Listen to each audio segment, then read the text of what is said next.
I never thought that paying off the final mortgage payment on my son's house would be the beginning of my own isolation.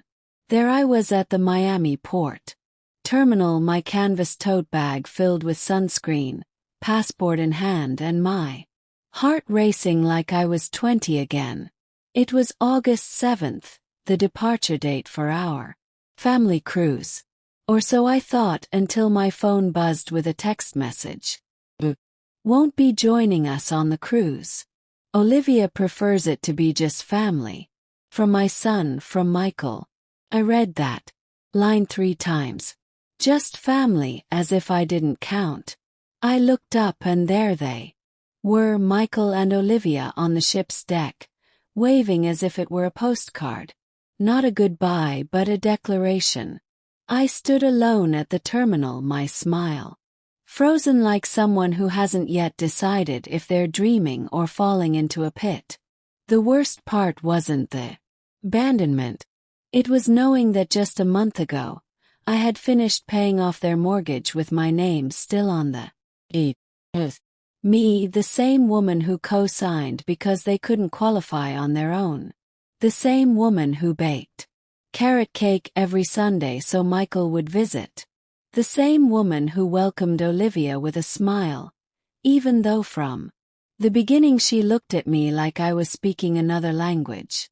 Now I was in the way. I returned home with dry eyes, crying.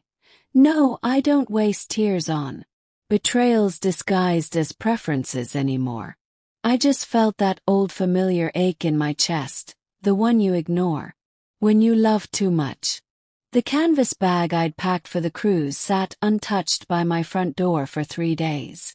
Inside was a coral sundress I'd bought specially for our first dinner together on the ship. I'd imagined us toasting with wine glasses, taking pictures with my granddaughter Lily on the deck at sunset.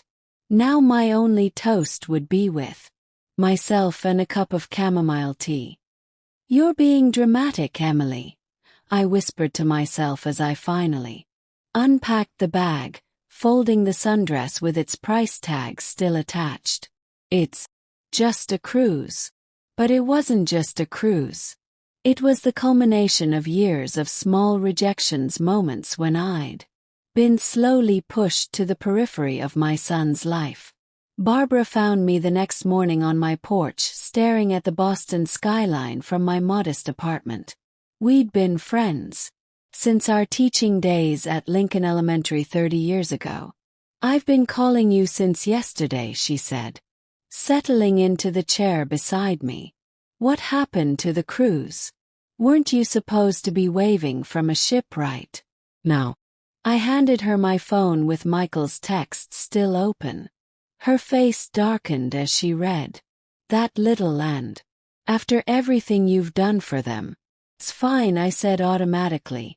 The way mothers do when it isn't fine at all. Is absolutely not fine, Barbara insisted. Did you call him back? Did he say? Nothing. I haven't called or texted. What would I say? Please let me be part of your family. My voice cracked on the last word. Barbara took my hand. Emily Smith, you are the strongest woman I know. You raised that boy alone after Robert died. You worked 2 jobs to put him through college. And now he's letting his wife dictate whose family. I nodded, tears finally threatening to fall. I just don't understand when I became an outsider. When did I become someone they needed to escape from? Barbara's eyes narrowed. How much of their house did you pay for? And there it was, the question that had been gnawing at me since I stood alone at that port terminal. That evening I pulled out the folder where I kept all the house documents, the deed, the transfers, the notary papers. Everything was still in my name. I had co-signed the mortgage 5 years ago when Michael and Olivia fell in love with that colonial in Beacon Hill. They couldn't qualify for the loan on their own. Michael had just started his job in finance, and Olivia's marketing career was still building. Just temporary, Mom, Michael had assured me. Just until we build our credit. We'll refinance in a year and get your name off. 1 year became 2, then 3. Every time I gently brought it up, there was a reason the interest rates weren't favorable. They had other expenses. Olivia was pregnant with Lily, and each year when the property tax bill came, it somehow ended up in my mailbox. Not theirs. Each year I paid it without complaint, adding it to the mental ledger of things mothers do for their children. As I spread the documents across my kitchen table, the steam from my tea fogged my glasses. I thought of all the times I'd visited their house, always with an invitation, never dropping by unannounced. I remembered how Olivia would subtly rearrange the seating at dinner parties so I wasn't next to them. How my birthday gifts to Lily were always opened after I left. The way conversations stopped when I entered the room. The signs had been there all along. Small discords that I excused as the awkwardness of blended families. But now, with that text message still burning in my mind, just family, I was starting to see a pattern.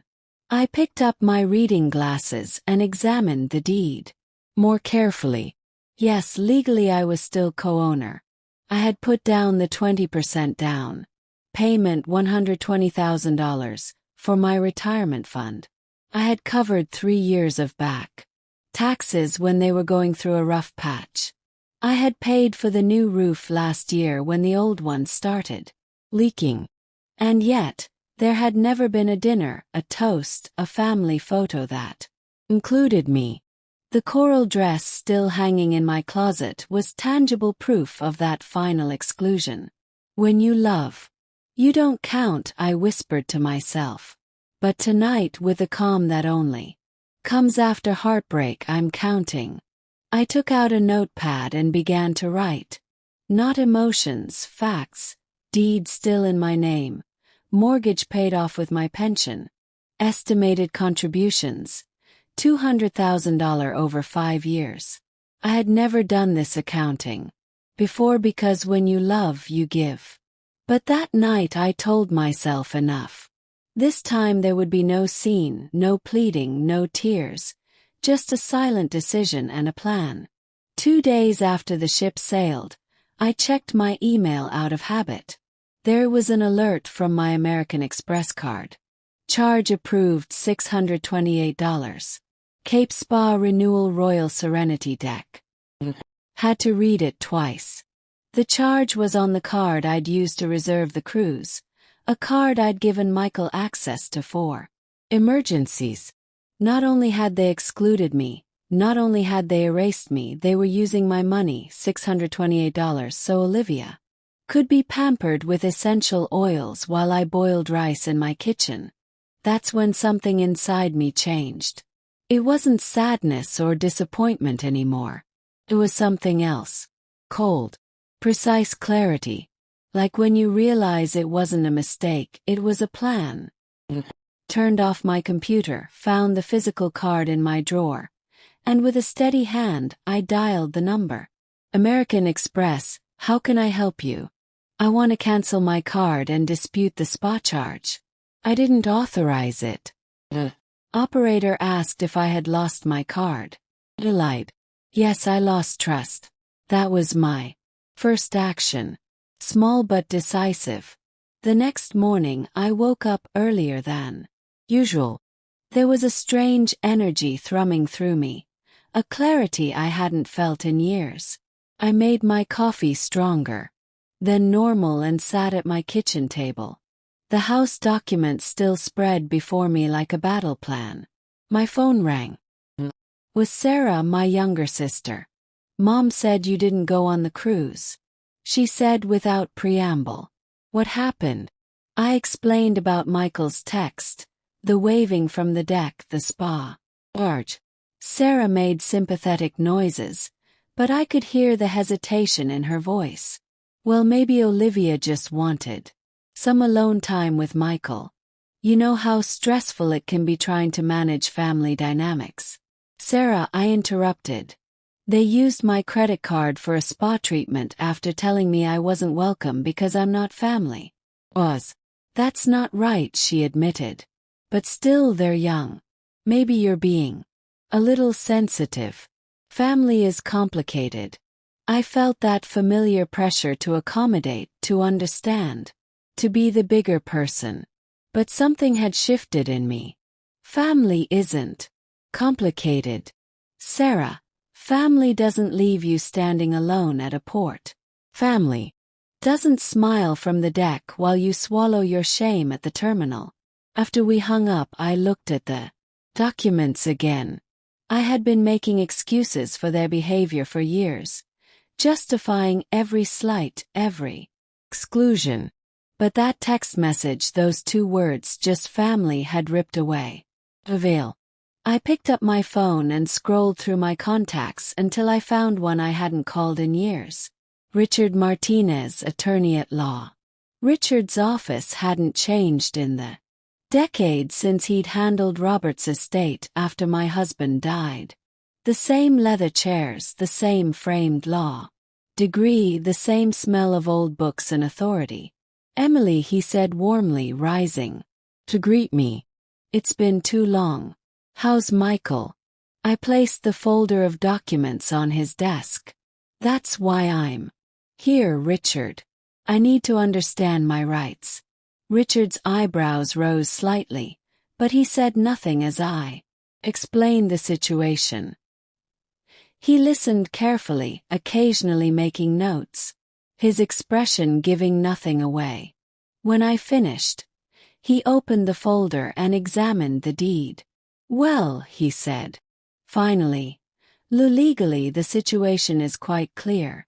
You are the co-owner of the property.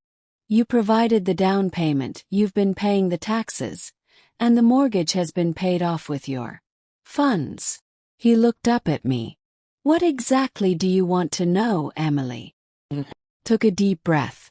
Can I sell the house? Richard blinked, the only indication of his surprise. Without Michael and Olivia's permission, you mean yes? He leaned back in his chair, considering. The short answer is yes.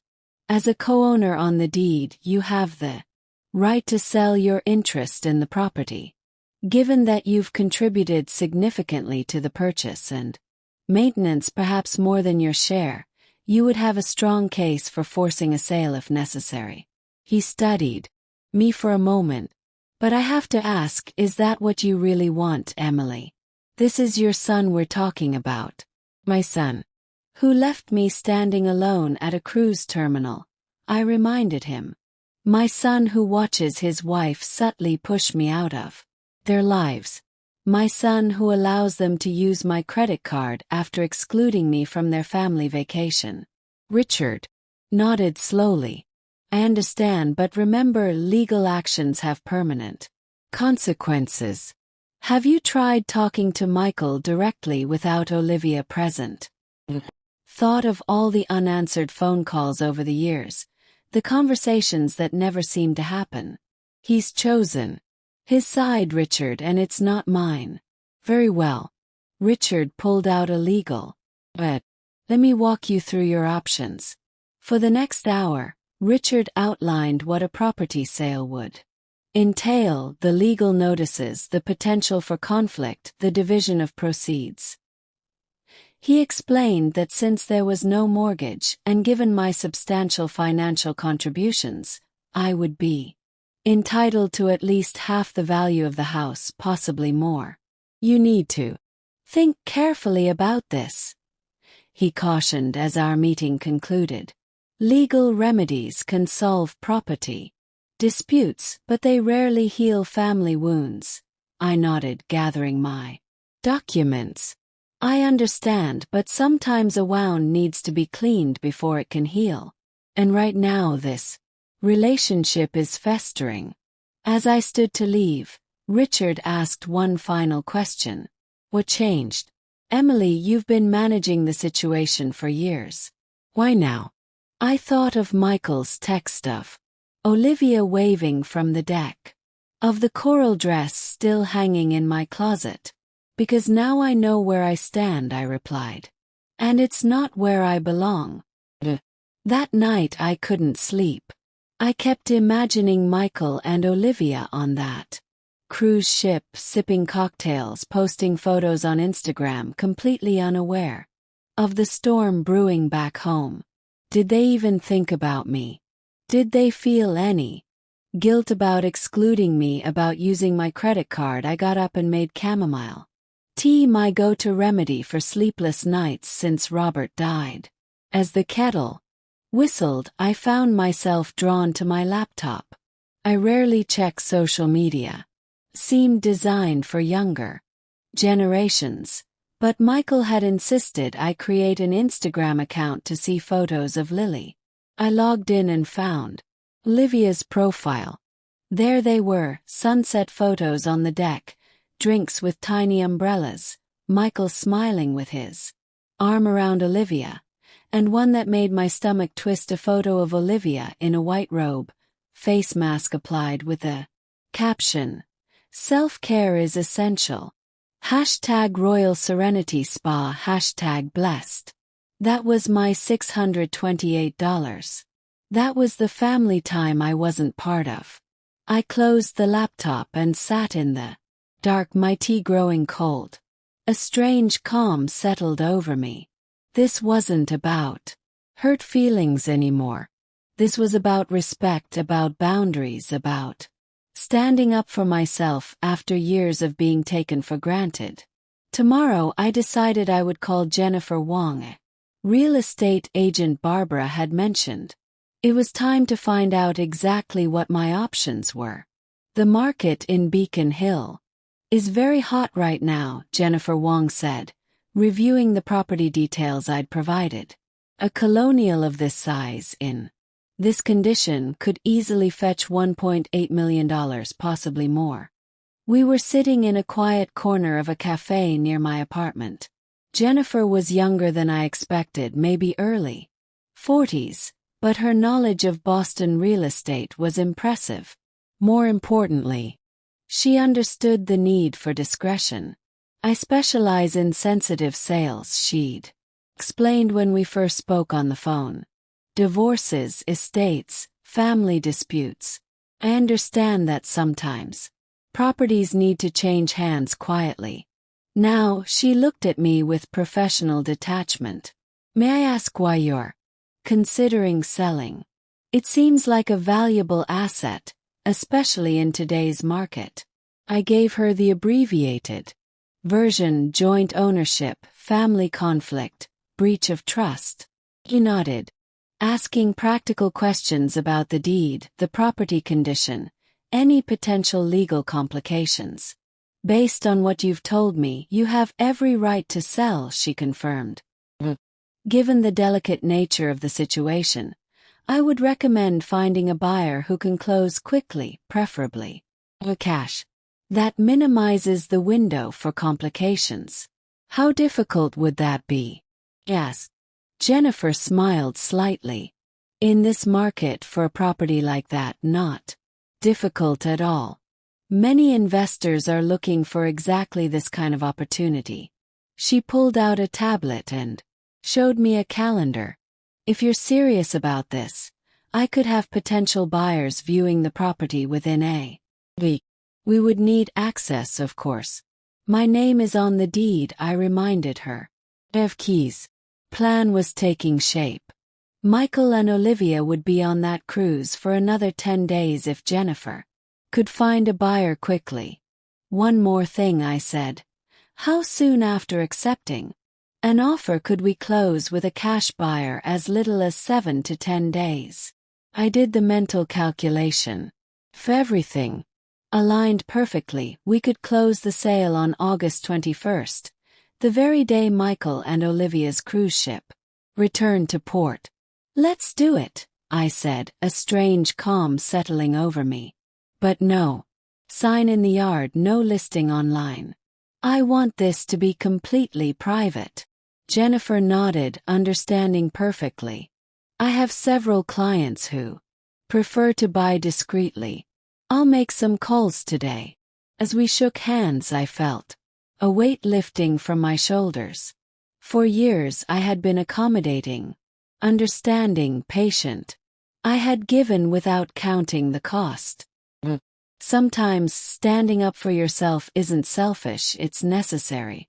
Back at my apartment, I found myself drawn to the spare bedroom that had become my home office after retirement. I rarely used it anymore. Most of my time was spent volunteering at the library or taking walks along the harbor. But today I had a purpose. I opened the bottom drawer of the filing cabinet and pulled out a folder labeled Michael House. Inside were records of every payment I'd made toward that property, the initial down payment, the tax bills, the roof repair, the landscaping project Olivia had insisted on last spring.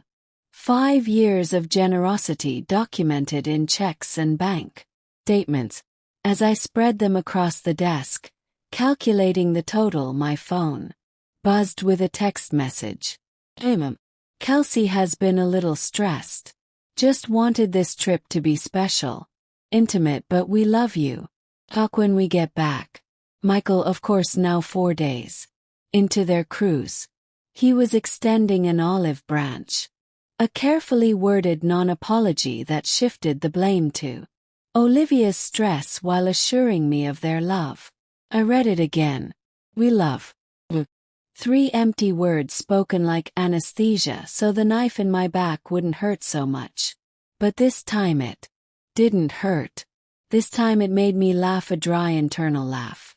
After years of enduring passive-aggressive comments, of smiling while they delivered veiled insults disguised as compliments, after being the only one who asked how everyone's day had been at family dinners, now they wanted to talk. Didn't respond. Not because I didn't know what to say, but because I was no longer interested in justifying myself or in fighting for crumbs of attention. The house was already being quietly marketed. An offer could come any day. The closing date was penciled in. Everything legal, everything silent. Every day without my response a statement in itself. They were still sailing on an illusion while I was walking firmly on solid ground, dismantling the world they had so comfortably built on my shoulders. They wanted space. Perfect. Gave them miles. They wanted intimacy. They could have it, but without my walls. 'Cause while they toasted with sparkling wine on deck, I was toasting myself. Believe me, that toast tasted better than any they had refused to share with me. The following Monday, Richard called with his calm voice that always reminded me of warm tea on a cold day. Title: Clean, he said. No liens, no transfer promises. You can sell whenever you want. Without notifying anyone. I gave him the green light. By noon, Jennifer had called, excitement barely contained in her professional tone. "A couple has made an offer. Full asking price cash. Closing scheduled for August 21st, 9 a.m. The same day your son returns from the cruise." I felt a strange mixture of vindication and sadness. This was no longer about hurt feelings. This was about consequences, about teaching a lesson that should have been learned years ago. Respect is earned, and trust once broken must be rebuilt, not taken for granted. That same afternoon, I called a trusted locksmith. "Can you come tomorrow? I want to change all the locks on my house. All of them. And this time, only 2 copies of the keys." There was something liberating in that simple act. Changing the locks wasn't just a physical act. It was symbolic. It was like finally closing the door on emotional abuse, on disguised blackmail, on codependence masquerading as family. I stored the new keys in a ceramic jar that said lemon tea on my kitchen's highest shelf. Nobody looked there. And I sat on the sofa with a notebook and began to write. Not a diary, a list. Change locks. sign sale agreement, cancel credit card, notify lawyer of closing, mark important belongings, remove items of sentimental value, clean kitchen one last time. And at the end I wrote, I'll be gone before they arrive. This time I'm the one who disappears without inviting. That night I made a double infusion of chamomile, not from sadness but from habit. I twisted my wedding ring, the one I never removed. Even when I became a widow, even when my son began to disappear. And I promised myself something. This is not revenge. It's restoration. They played with my patience but forgot I still held the title to the property. And that, dear friends, is the only paper that truly matters. Word began to leak out. Not from me, of course. I said nothing, just acted, but whispers started. Had I really sold the house? Was I no longer speaking to Michael? Was I being spiteful? Sarah was the first to call. Emily, really? Did you sell their house? Her voice was thick with disapproval. Yes, it was mine. But why? Because that's not of God, Sarah continued, without waiting for my answer. You're better than this. I was silent for a moment, then took a deep breath. Which part exactly isn't of God, Sarah? The part where they left me at the port, like I was a servant with a suitcase, or the part where they used my credit card to indulge in spa treatments? Sighed. Said something about forgiveness, about family, about acting from a place of hurt. I only replied, this wound already has a scab, and it's called a legal deed. She hung up. I wasn't surprised. Sarah never understood what it's like to raise a child alone. She doesn't understand how it feels to give and give, only to be told, you're too much.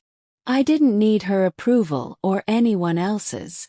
While she talked about morality, I was wrapping my porcelain dishes in bubble wrap. While Michael and Olivia posted photos of sunsets and pina coladas, I was dusting the last shelf, leaving everything ready for the new owners. The next day, a neighbor greeted me with a mixture of pity and judgment in her voice. So, you're moving. Oh, sad.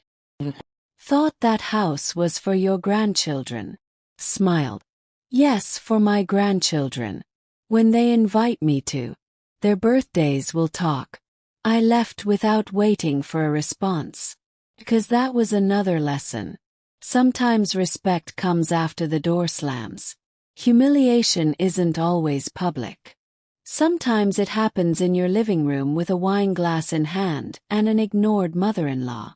But dignity that can be silent and powerful. And while others thought I had gone too far, I knew I was only just beginning. I was cleaning the kitchen, checking the drawers one by one before leaving for good. It wasn't nostalgia, it was protocol. I'm one of those women who leaves no crumbs behind, no dust in the corners. My mother used to say that a house is handed over with dignity or not at all. In the last drawer, behind some empty envelopes and a notebook I didn't recognize, I found an unmarked blue folder. I opened it without thinking, and there it was, printed and highlighted, an email from Olivia. Subject: RE deed transfer. Continuous occupancy. She was writing to a notary copying Michael. He detailed a plan with the utility bills in our name and proof of prolonged occupancy. We could initiate the quick claim process. It's almost ours. Just need to hang in there. Hang in there. That's how they saw me, rock in the road. Their plan was apparently to take the house through attrition, through presence, through persistence, like squatters claiming rights through longevity. I sat in the kitchen chair with that folder in my hands. My chamomile tea was still steaming on the tablecloth, and I felt that odd mixture of old anger and new relief. They had wanted to legally erase me, but they were too late. That same week I had already closed the sale. The notary had given the go-ahead. The money was in the process of being deposited and the keys had already been changed. They thought they could remove my name from the deed as easily as deleting a contact from a phone. But they forgot something basic. I'm not just a signature. I'm the founder. That house wasn't inherited or gifted.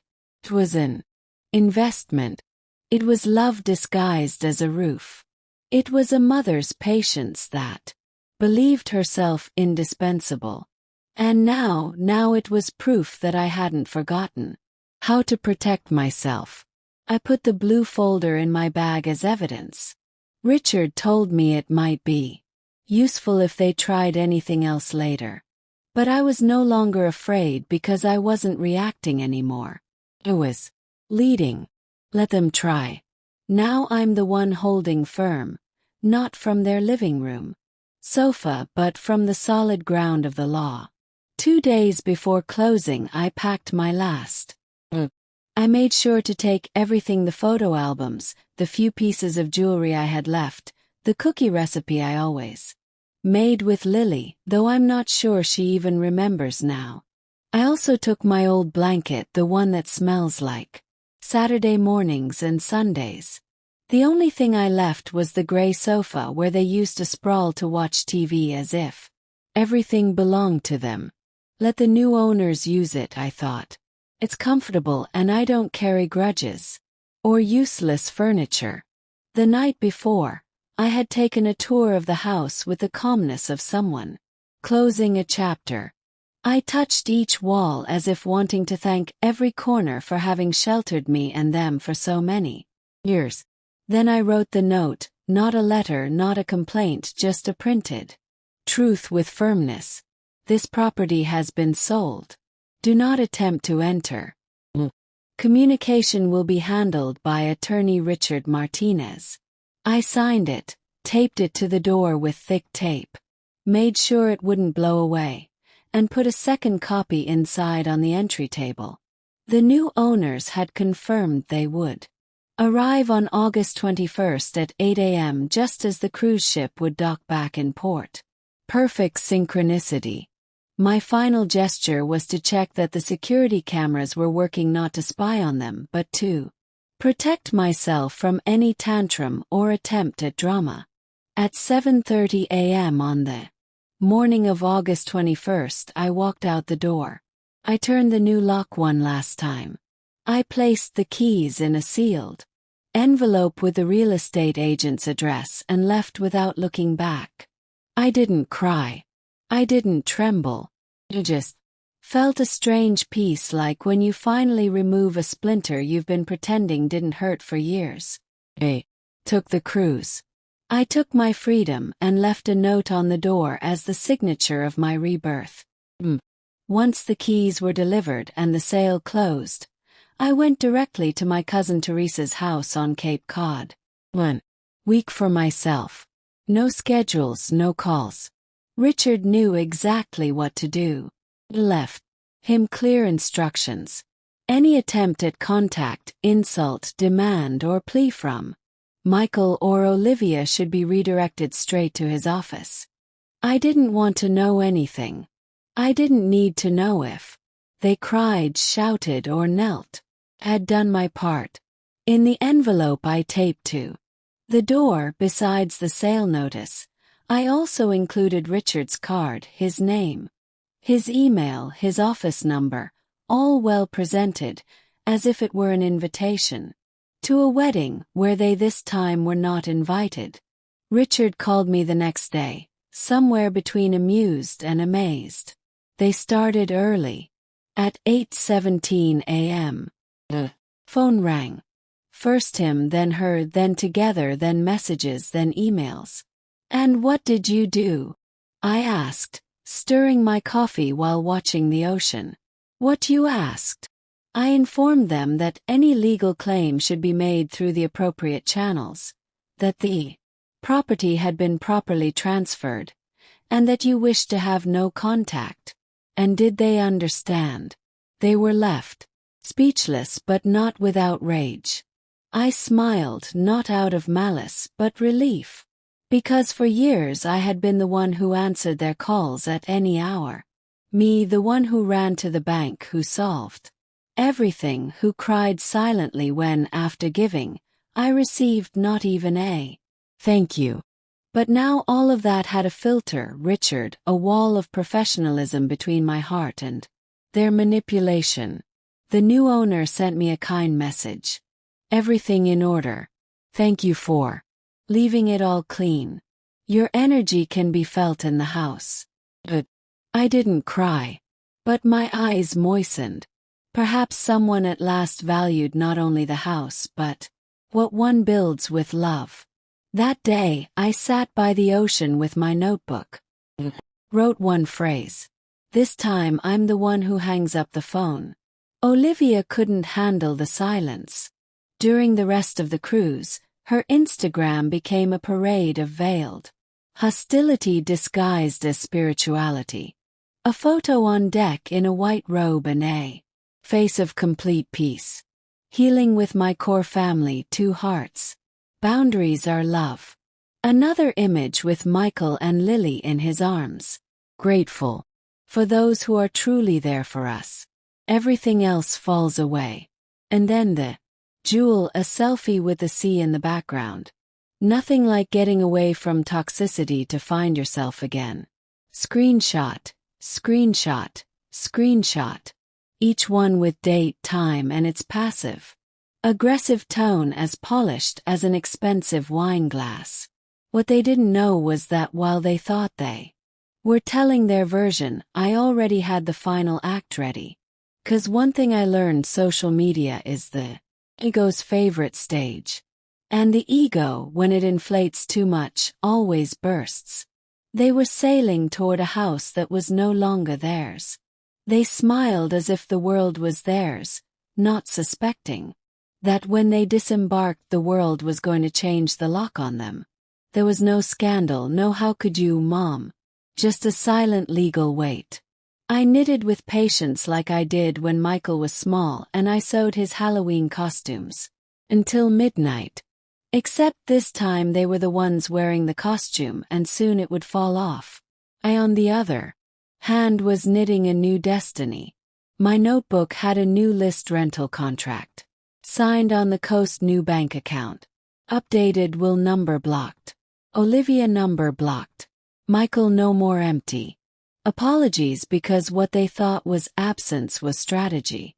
What they called boundaries was my newly acquired freedom.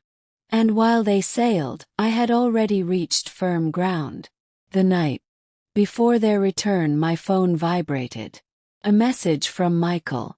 Mom, I hope we can reconnect. You're part of our family. Always will be. I read it once. Then again and left it unread. The irony made me smile. How opportune love is. Wasn't it a week earlier? I was too loud, too intense, too annoying to be included in a trip I coincidentally helped pay for. And now, just before setting foot on solid ground, I was family again. Family doesn't leave you at the port. Family doesn't smile from the deck while you swallow your shame at the terminal. Family doesn't bathe in spa essences with your card while you eat toast looking at the sea from your kitchen window. The message was an emotional trap, but I no longer fell for bait. I saved it as evidence, as a reminder, as confirmation that I did the right thing. Because if one thing became clear to me, it's that when the money runs out, so does the we love you. But this time the money left with me. What remained was their reflection. Michael, my son, still didn't understand that love isn't eternal when only one side feeds it. Had loved. I had given. Had believed. And they simply accommodated until one day I stood up and said, enough. What they call betrayal I call awakening. And that message, so full of sugar and guilt, was the last spoonful I didn't swallow. Turned off the phone. Tomorrow they would receive the welcome they deserved. Not with shouts, but with a paper on the door and a lock that no longer opened for them. It was the early morning of August 21st. They were returning from the cruise that night. I knew it. They always fly at night to make the most of the day. And like everything in their lives calculated for their convenience, I was no longer in the city. I was in my new coastal apartment with the window open and the sound of waves as my only company. But I could imagine it all. Uber parking in front of the curb, the suitcases rolling on the pavement, the tired giggles after a week of sea and aloe vera face masks, and then the silence. The first sign that something wasn't right, the porch light off. Then the useless click of keys turning without effect. Once again dry blow. Nothing on the door. Stuck with industrial tape. A note. Property sold. All communication must be conducted through legal channels with attorney Richard Martinez. Do not attempt to enter. Security registry. I imagined Olivia's face. That expression of disbelief she only puts on when something escapes her control. I imagined Michael checking his phone, looking for some message from me that never came. I imagined the moment they realized there was no mistake, no pending explanation, only consequence. At 8 o'clock sharp, the new owners arrived, a young kind with a ready-moving van and signed papers. I had already explained everything to them.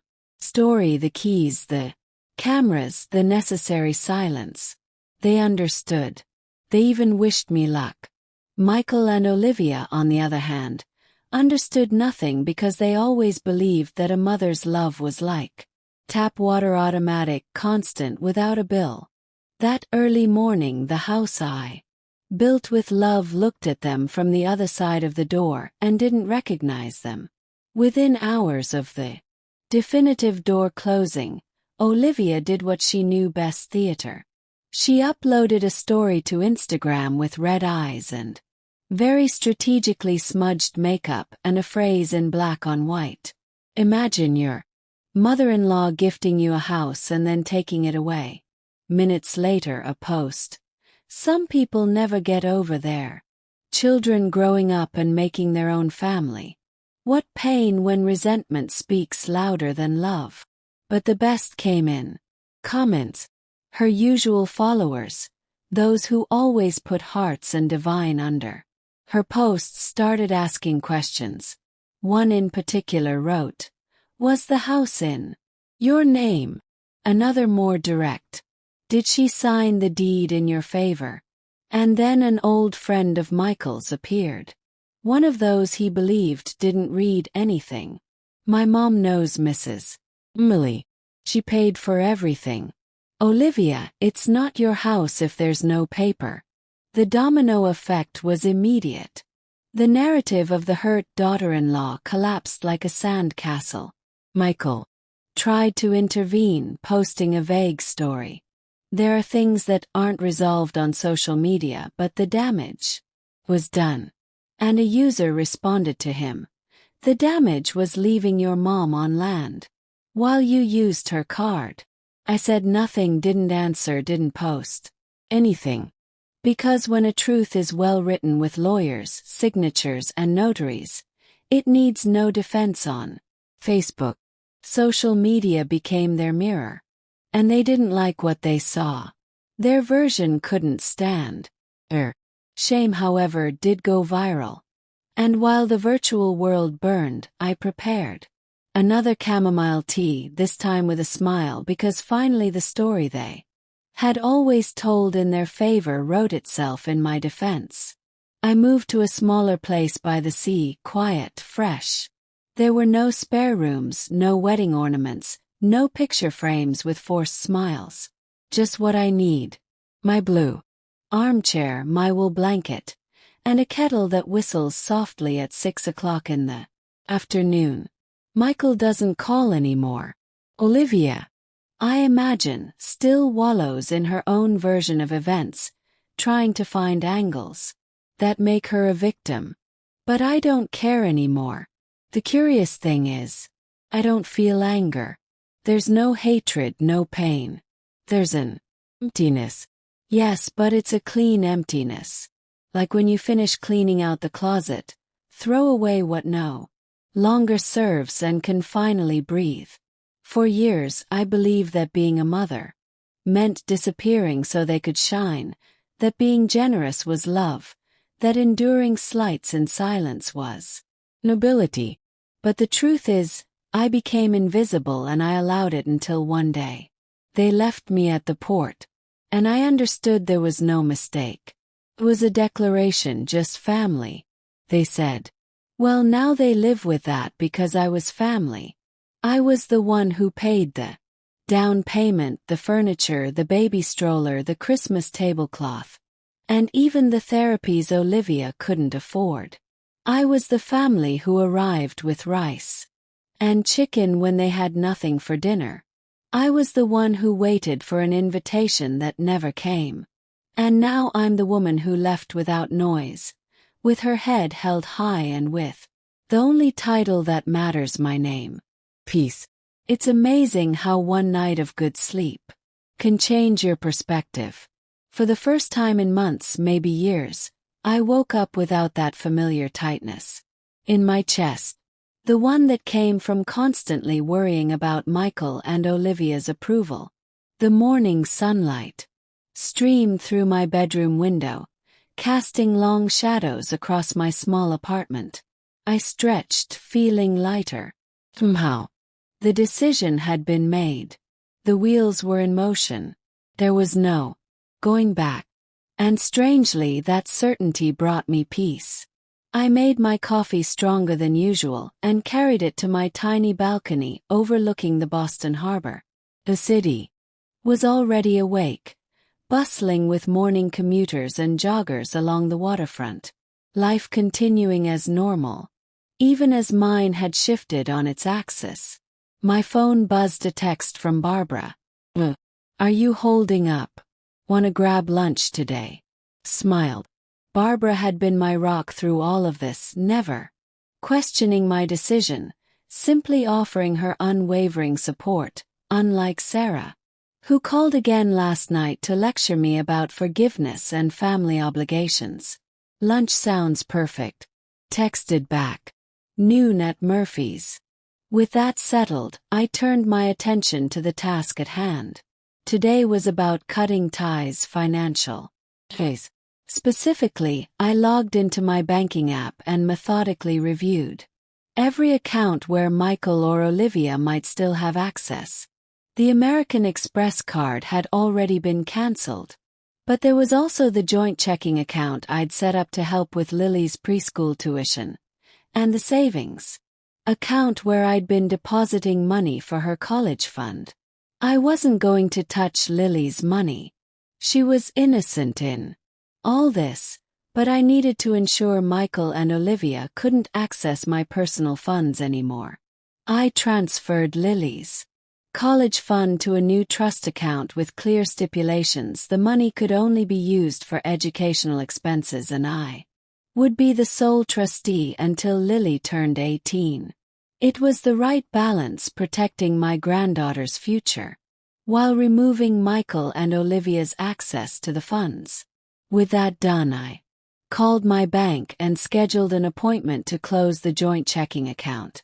Will you be opening a new account? The representative asked. Yes, I replied, but only in my name this. It felt strange and empowering all at once, like reclaiming pieces of myself I'd given away without realizing it. Each account changed, each card led was another step toward independence. By the time I met Barbara for lunch, I had systematically untangled my financial life from Michael and Olivia's. You look different, Barbara said as soon as I sat down across from her at our favorite corner table. I don't know, present, I smiled. I feel different, like I finally woken up after very long sleep. Barbara raised her water glass to being wide awake. We clinked glasses, and I felt a surge of gratitude for true friendship, the kind that stands beside you without judgment when the rest of the world is quick to criticize. Sarah called me, Barbara said after we'd ordered. She's worried about you, I sighed. Sarah thinks I'm having a breakdown. She doesn't understand that. I'm finally standing up for myself. She's never had to stand up for herself. Barbara pointed out. Tom has always handled everything. She's never had to rebuild a life after losing a husband or raise a child alone. I nodded, appreciating Barbara's insight. Keeps telling me I need to forgive them, that family is everything. And what do you say to that? I considered the question, taking a sip of my iced tea. I say that forgiveness doesn't mean allowing yourself to be disrespected, and that family goes both ways. It's not just me giving and them taking. Barbara reached across the table and squeezed my hand. Exactly. Don't let anyone, not even your sister, make you feel guilty for finally drawing a line. We spent the rest of lunch talking about everything except Michael and Olivia Barbara's upcoming trip to Vermont. The book club selection we were both struggling to finish. The new exhibit at the Museum of Fine Arts we planned to visit. Felt good to talk about normal things, to be reminded that life continued beyond this family drama. As we were leaving the restaurant, Barbara hugged me tightly. I'm proud of you, Emily. What you're doing isn't easy, but it's necessary. Those words carried me through the rest of the day, through Sarah's second voicemail, expressing her deep concern about my rash decisions, through the notification that Michael had tried to use the now cancelled credit card for another purchase on the cruise. Necessary. That's exactly what this was. The next morning I woke to an email from Jennifer Wong with an update on the house sale. The prospective buyers, James and Rebecca Taylor, wanted to schedule a final walkthrough before closing. They've already secured the cash for purchase and are very eager to proceed. Jennifer wrote, "Would tomorrow at 10 a.m. work for the walkthrough?" I confirmed the time and spent the day preparing. I wanted the house to be immaculate when they saw it, not for Michael and Olivia's sake, but for my own. This house represented years of my financial support and emotional investment. I wanted to hand it over with dignity. I arrived early the next day, letting myself in with the new is. The house felt different somehow, like a hotel room rather than a home. Walked through each room, making sure everything was in order, opening blinds to let in the summer light. In the master bedroom, I paused at Olivia's vanity. It was cluttered with expensive skin care products and makeup, evidence of her endless pursuit of perfection. Next to a crystal jar of face cream that probably cost more than my weekly grocery budget was a small stack of papers. I shouldn't have looked. I knew I shouldn't have, but something pulled me toward those papers. An instinct I couldn't explain. The top document was a printout of an email thread between Olivia and a real estate attorney. I recognized the name Charlotte Weber, one of the most expensive property lawyers in Boston. As discussed, establishing continuous occupancy is the first step toward adverse possession. The email read, with Mrs. Smith's name still on the deed, but her physical absence from the property, you may have grounds for a quiet title action in the future, especially if she continues to pay expenses without formally documenting her ownership stake. Adverse possession, quiet title action. The legal terms swam before my eyes, but their meaning was clear. Olivia had been planning to take the house from me legally, using my own generosity against me. There was more a response from Olivia. We've been careful to keep all utility bills in our names only. She hasn't lived here in 5 years, though she visits occasionally. How much longer do we need to establish continuous occupancy? Michael's mother is becoming increasingly difficult to manage, especially with her expectations around our daughter. Difficult to manage, like I was a problem to be solved, not a person to be respected. I took a deep breath, fighting the urge to crumple the papers in my fist. Instead, I carefully photographed each page with my phone evidence. Then, I replaced them exactly as I'd found them. By the time Jennifer arrived with the tailor, I had composed myself. Oh, my hands still trembled slightly as I greeted them. The walk-through went smoothly. Rebecca Taylor, a warm woman in her early 40s, seemed to genuinely love the house, especially the kitchen, where I'd spent so many Sundays baking. For a family that didn't want me. The cabinet space is amazing, she gushed. And that farmhouse sink, I've always wanted one of those. Her husband, James, a tall man with kind eyes and salt and pepper hair, asked practical questions about the heating system and the roof's age. The roof is only a year old, I told. I replaced it last summer. I didn't add that I'd paid for it, not Michael. And Olivia. That wasn't the tailor's concern. As they explored the upstairs, Jennifer pulled me aside. They love it, she whispered. I think we'll have no problem closing on schedule. I nodded, relief washing over me. Jennifer studied my face. Are you all right, Emily? You seem a little shaken. For a moment, I considered telling her about what I'd found the evidence of Olivia's scheming. But what would be this point? The house was being sold. Their plan had failed before it even fully formed. I'm fine, I assured. Or just emotional about closing this chapter. After the tailor left, I lingered in the empty house. I'd expected to feel sad, maybe even regretful. Instead, I felt strangely liberated. This house, which had once represented my love and support for my son, had become a symbol of exploitation. Selling it wasn't just a financial decision. It was reclaiming my self-respect. That evening, as I was preparing a simple dinner in my apartment, my phone rang. The screen displayed a number I didn't recognize. Hello, Mrs. Smith. This is Charlotte Weber, the real estate attorney from Olivia's emails. My heart skipped a beat. How can I help you? Weber. I understand you're planning to sell the property at 47 Marlborough Street. Her voice was crisp, professional. Calling on behalf of my clients, Michael and Olivia Smith. I gripped the counter, steadying myself. You see, my clients have expressed concern about this sale, proceeding without their consultation or consent. Given that they currently reside in the property, I took a deep breath. Ms. Weber, I'm sure you're aware that I am the legal co-owner of the property. The mortgage has been paid in full, and there are no liens or encumbrances on the title.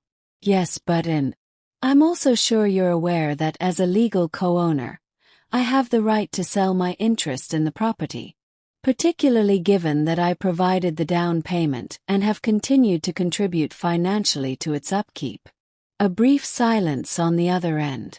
Mrs. Smith, my clients simply feel that this action is precipitous. They would like to discuss alternatives that could benefit all parties. I almost laughed. Now they wanted to talk. Now they wanted to find a mutually beneficial solution.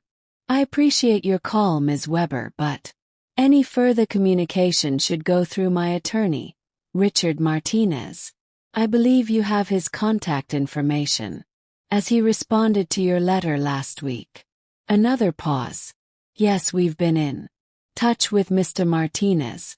Then you know that the sale is proceeding as planned. The closing is scheduled for August 21st. Mrs. Smith, I urge you to reconsider. Legal action can be costly and time-consuming for everyone involved. Ah, there was the veiled threat. Expected nothing less. Is that a threat of litigation, Ms. Weber? Not at all.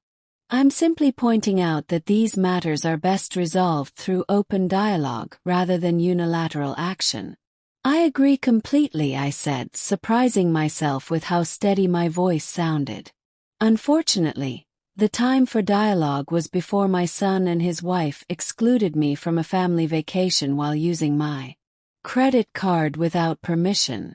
The time for dialogue was before they began consulting with you about how to claim adverse possession of a property that I helped them acquire. The time for dialogue has passed. Silence stretched between us. When Charlotte Weber spoke again, her tone had changed. I understand your position, Mrs. Smith. I'll convey your message to my clients. Thank you.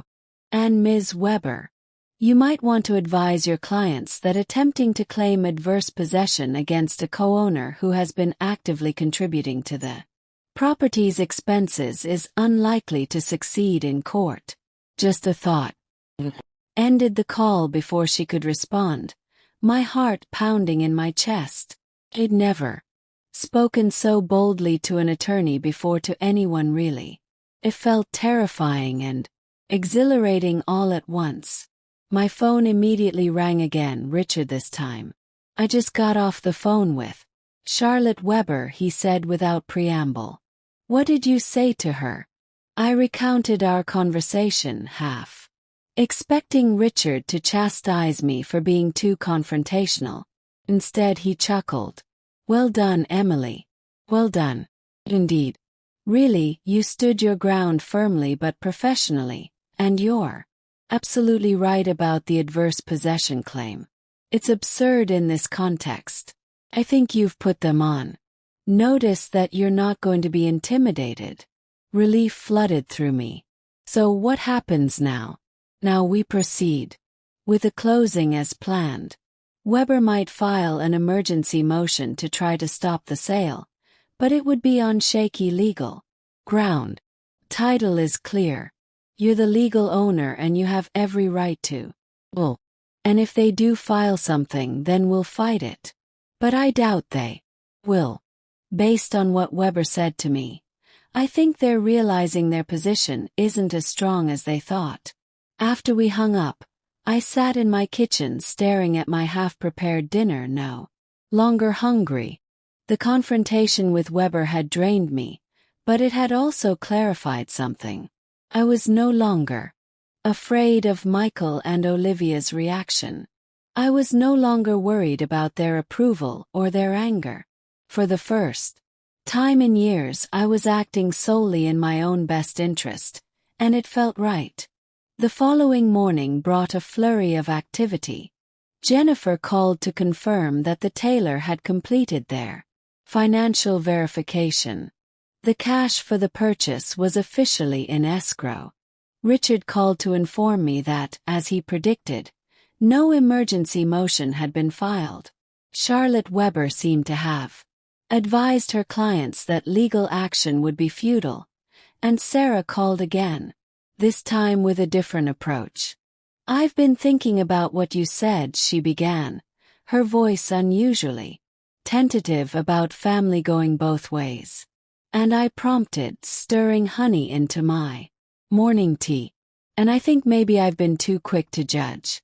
Tom and we've had a different experience. Our kids have always been so respectful, so involved in our lives. I waited, sensing there was more. Barbara showed me the text Michael sent you about the cruise, and I have to admit, if one of my kids had done that to me, well, I wouldn't have been as calm as you've been. It was as close to an apology as Sarah was likely to get. Thank you for saying that. Still think you should try to talk to him, work things out, she added, unable to completely let go of her peacemaker role. But I understand better now why you're hurt. It's not just hurt, Sarah. It's years of being taken for granted, of being used for my money and excluded from their lives unless they needed something. It's finding out they were planning to legally take the house from me using adverse possession laws. They were what?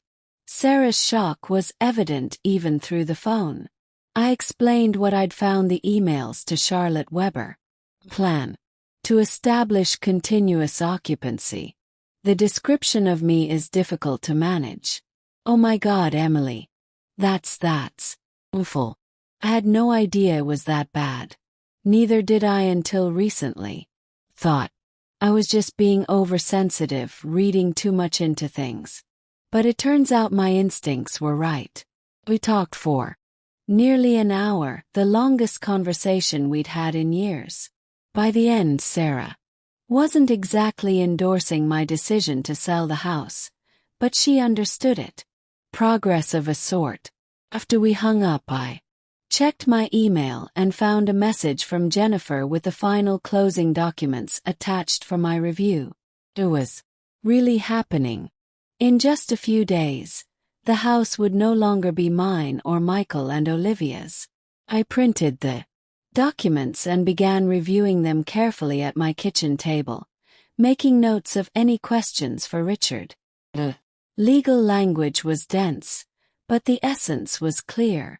In exchange for $185 million, I was transferring all rights and interest in the property to James and Rebecca Taylor. The doorbell rang, interrupting my review. I wasn't expecting anyone, and for a moment I felt a flicker of anxiety. What if it was Michael or Olivia somehow back early from their cruise? But when I peered through the peephole, I saw a delivery person holding a large arrangement of flowers. Delivery for Emily Smith, she announced when I opened the door. Thanked her and carried the beautiful bouquet of lilies and roses to my kitchen counter. The card read, "To new beginnings and standing tall with admiration, Barbara." Tears pricked my eyes as I arranged the flowers in a vase. Barbara had always known exactly when I needed encouragement. Tomorrow I would send her a thank you text. Today I would simply enjoy the beauty of her gift and the warmth of knowing someone understood and supported me. With renewed energy, I returned to the closing documents. One section caught my attention. A statement confirming that the property was being sold free of all occupants, with vacant possession to be delivered at closing. Michael and Olivia would have nowhere to return to when their cruise ended. The thought made me pause, a momentary doubt creeping in. Was I being too harsh? Should I have given them more warning? Then I remembered Olivia's spa charge on my credit card. Michael's text about the cruise being just family. The emails plotting to take legal ownership of the house from me. No, I decided they had made their choices. Now they would live with the consequences. I signed the documents, my signature strong and clear on each page. No hesitation, no regret, just certainty that I was finally valuing myself as much as I had always valued them. The next day, Jennifer called with unexpected news. "The Taylor want to meet with you before the closing," she said. "Not about the house. Completely committed to the purchase. They just want to talk to you personally." I was puzzled but agreed to meet them for coffee that afternoon at a small cafe near my apartment. When I arrived, Rebecca Taylor was already there, wearing a simple sundress and a warm smile. James joined us a few minutes later, apologizing for his lateness. "Thank you for meeting us," Rebecca began once we'd ordered. "We know this is a bit unusual, but after the walkthrough we felt there was more to this story than just a house sale." I tensed slightly. "What do you mean?"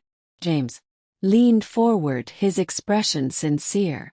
"Mrs. Smith, Emily, we've bought and sold several properties over the years, but we've never seen someone sell a home they obviously cared about with such dignity and sadness at the same time.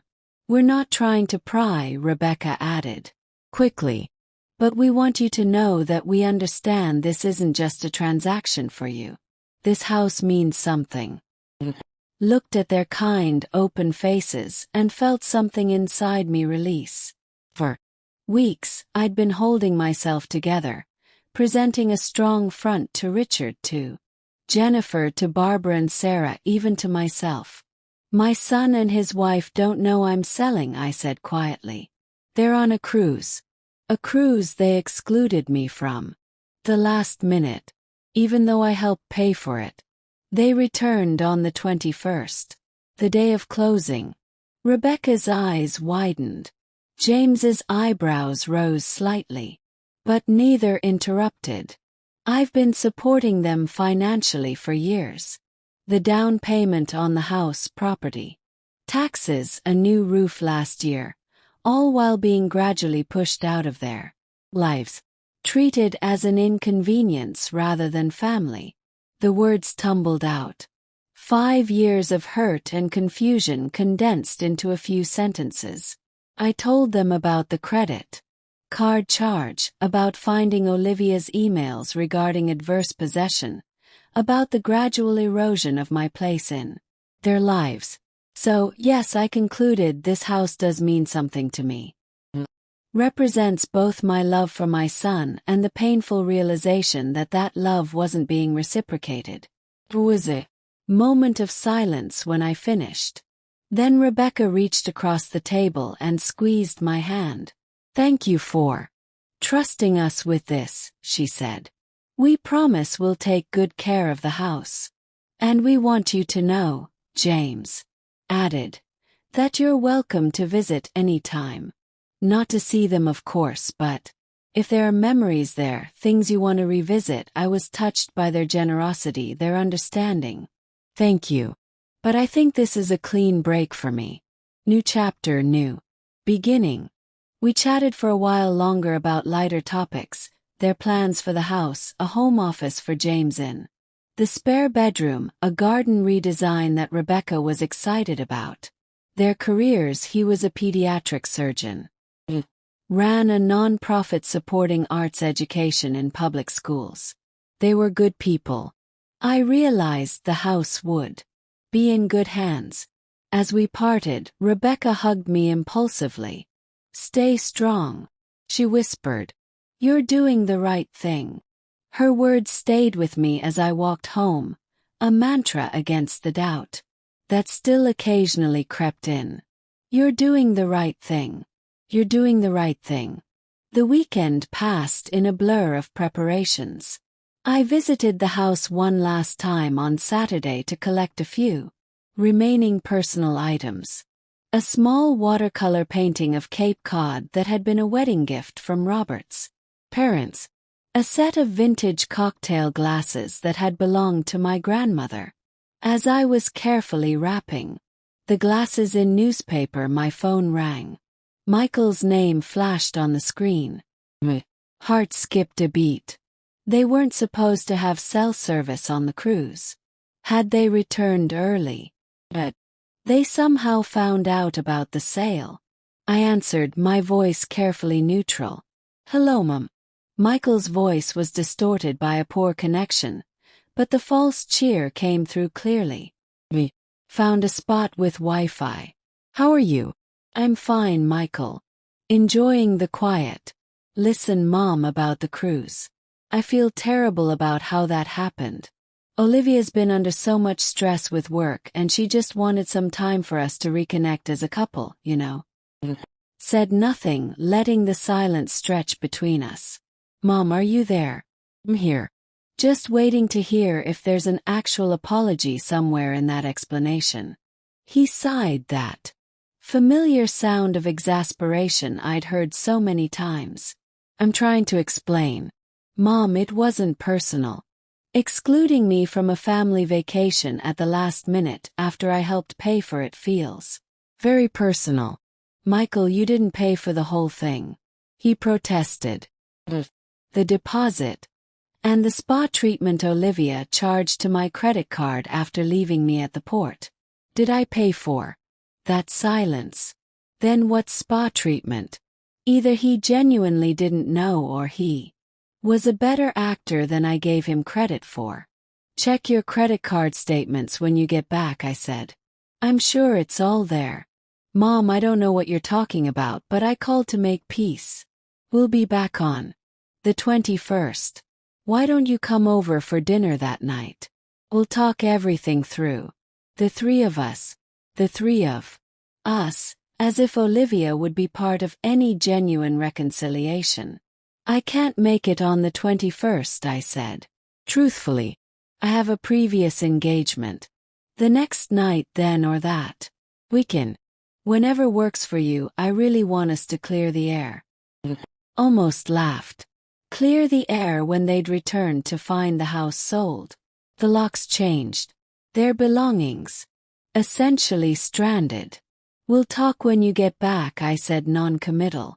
Enjoy the rest of your cruise, Michael. I ended the call before he could respond, my hands shaking slightly. His voice so familiar, so tied to memories of bedtime stories and high school graduations and proud parent moments, had stirred emotions I thought I'd put right. But there was no turning back now. The closing was 3 days away. The decision had been made. I finished packing the cocktail glasses and took one last look around the house. The house that had represented so much hope when Michael and Olivia first bought it. The house that had slowly become a symbol of my exclusion from their lives. Goodbye, I whispered to the empty rooms, not with sadness but with finality. It was time to move on. Sunday. Morning dawn bright and clear. Perfect New England summer day. I woke early, a habit from my teaching days that I'd never broken, and made my way to the small balcony with my coffee. The city was quiet. Most people still sleeping off their Saturday night adventures. I savored the peace. Watching a container ship make its slow way across the harbor, wondering where it was headed and what it carried. More days until the closing. 2 more days until Michael and Olivia returned to find their lives upended. I tried to imagine their reaction. Shock, certainly anger, probably perhaps. Even remorse, though I doubted it. Olivia wasn't the type to accept responsibility for her actions, and Michael had always been too easily influenced by her. My phone chimed with a notification.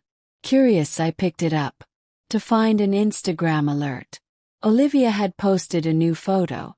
I rarely check social media, but I'd set up alerts for Olivia's posts after discovering the spa charge, wanting to keep tabs on their activities.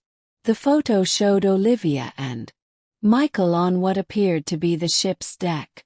Champagne flutes in hand. Sunset casting a golden glow over their smiling faces. The caption read, "Last night on the high seas making memories. With my soulmate before returning to reality tomorrow. Hashtag blessed haul couple goals at sunset. Cruise reality." If only she knew what reality had in store. I closed the app, feeling neither satisfaction nor guilt, just a strange detachment. These people, my son and his wife, had become almost strangers to me. Their values, their treatment of others, their sense of entitlement, all of it felt foreign to the values I'd tried to instill in Michael as he grew up. Where had I gone wrong? Had I spoiled him, failed to teach him gratitude? Or was this all Olivia's influence? No, I decided, setting my phone aside, I wouldn't fall into that trap of blaming everything on Olivia. Michael was a grown man who made his own choices. He chose to exclude me from the cruise. He chose to allow Olivia to use my credit card without permission. He chose to participate in their plan to take legal ownership of the house away from me. My phone rang, interrupting my thoughts. Richard's name flashed on the screen. "Good morning, Emily," he said when I answered. "I wanted to update you on a few things before tomorrow's pre-closing meeting. Is there a problem?" asked, immediately alert. Oh no. Free things. Proceeding as planned. I just wanted to confirm that we've received the full title report and everything is clear. Well, Leans, no encumbrances, no surprises. Relief washed over me. That's good news. I've also had another conversation with Charlotte Weber. She wanted to know if you might consider allowing Michael and Olivia a few days after closing to remove their belongings from the house. I frowned. How would she even know about the sale? They're still on the cruise, Aren't they? Apparently they have someone watching the house, a neighbor, perhaps, or a friend. This person noticed the locksmith in the walk-through with the tailor and reported back to Weber. My mind raced. Who could be watching the house? The neighbors on either side were snowbirds who spent summers in Maine. Maybe someone across the street, or Olivia's friend Caroline, who lived a few blocks away. What did you tell her? Yes. I said that the terms of the sale specify vacant possession at closing and that any arrangements regarding their belongings would need to be made with the new owners after the fact. I also reminded her that as they had no legal right to occupy the property, they should consider themselves fortunate that the new owners might be willing to work with them at all. I smiled, picturing Weber's face at Richard's firm response. Thank you, Richard. You've been, I don't know what I would have done without your guidance through all of this. Just doing my job, he said, though I could hear the smile in his voice. I'll see you tomorrow at 200 for the pre-closing review. After we hung up, I sat quietly, processing this new information. Someone was watching the house. Michael and Olivia, or at least their lawyer, knew something was happening, though probably not the full extent of it. Did it change anything? Well, I decided the plan remained the same. The closing would proceed as scheduled on Tuesday morning, the same day Michael and Olivia's cruise ship docked in Miami. By the time they made it back to Boston, the house would belong to the tailor and I would be starting my new life. I spent the rest of the day preparing for that new life, researching short-term rentals on Cape. I'd always loved the Cape and thought I might spend a few weeks there while deciding where to settle permanently, organizing the few personal belongings I'd removed from the house, updating my address with the post office, and various services. It felt good to be taking these concrete steps toward my future. A future where I would no longer be defined by my relationship with Michael and Olivia. A future where I would value myself first. That evening, Barbara came over with takeout Chinese food and a bottle of white wine. We sat on my small balcony, watching the lights of the city come on as dusk fell. So, tomorrow's the pre-closing and Tuesday's the big day, she said, refilling our wine glasses. How are you feeling? I considered the question. Surprisingly. I thought I'd be a nervous wreck by now, second-guessing myself, feeling guilty. But I'm not. I'm just ready. Barbara nodded. I think that's your answer right there. When something is the right decision, it brings peace, not hope. There was one moment of doubt. I admitted Michael called from the cruise yesterday. He wants to clear the air when they get back. Invited me to dinner on Tuesday night. Barbara nearly choked. Her wine. Tuesday, the day they find out you've sold their house. That would be some dinner conversation. Despite myself, I laughed. The absurdity of it all. Michael planning a reconciliatory dinner in a house that would no longer be his struck me as darkly funny. Can you imagine their faces? Barbara continued, warming to the theme, showing up with their luggage, putting the key in the lock and nothing. Then seeing that note on the door. Stop, I said, he said, though I was still smiling. Not supposed to be about revenge. Barbara's expression grew serious. It's not about revenge, Emily. It's about consequences. They treated you like an ATM with a pulse for years. They excluded you from family events while happily taking your money. They plotted to legally take the house from you. They're facing the consequences of those actions. Put that way, it was hard to argue. Still, a tiny voice in the back of my mind wondered if there had been another way, a conversation, a confrontation, a chance for them to make amends before I took such a drastic step. But that voice was quieter now, nearly drowned out by the certainty that I was doing the right thing. Not just for me but perhaps for Michael too. Maybe this wake-up call was what he needed to reassess his values, his choices, his relationship with Olivia. "Do you think he'll ever forgive me?" I asked softly. Barbara didn't pretend to misunderstand. "I think the real question is whether you'll ever forgive him." "And Olivia?" I stared out at the harbor, considering her words. "I don't know. I want to think I could. Eventually if they showed genuine remorse, but right now it's hard to imagine." "One day at a time," Barbara advised. "First get through the closing, then give yourself permission to feel whatever you feel. Anger, relief, sadness, joy. All valid." We sat in companionable silence for a while, watching boats on the water, sipping our wine. "Thank you for the flowers," I said finally. "They were exactly what I needed." Barbara smiled. "I thought you could use a reminder that new growth comes after pruning, even when the pruning hurts." New growth. Yes, that's what this was all about, creating space for something better to bloom. Monday morning arrived with a sense of inevitability. The pre-closing meeting was scheduled for 2:00 p.m. and I spent the morning meticulously reviewing every document Richard had sent over, making notes of any final questions. At 1:30 I arrived at Richard's office, dressed in what Robert used to call my business armor, a navy blue suit I'd had for years but rarely wore anymore since retiring from teaching. Today felt like an occasion that warranted armor. Richard greeted me warmly, ushering me into his conference room where Jennifer Wong and a representative from the title company were already waiting. "Emily, you remember Jennifer, of course. And this is Thomas Chen from Atlantic Title." Shook hands with both of them, noting the stack of documents on the conference table. "Everything's in order," Thomas assured me. "We've conducted a thorough title search, and there are no issues that would prevent the closing from proceeding tomorrow."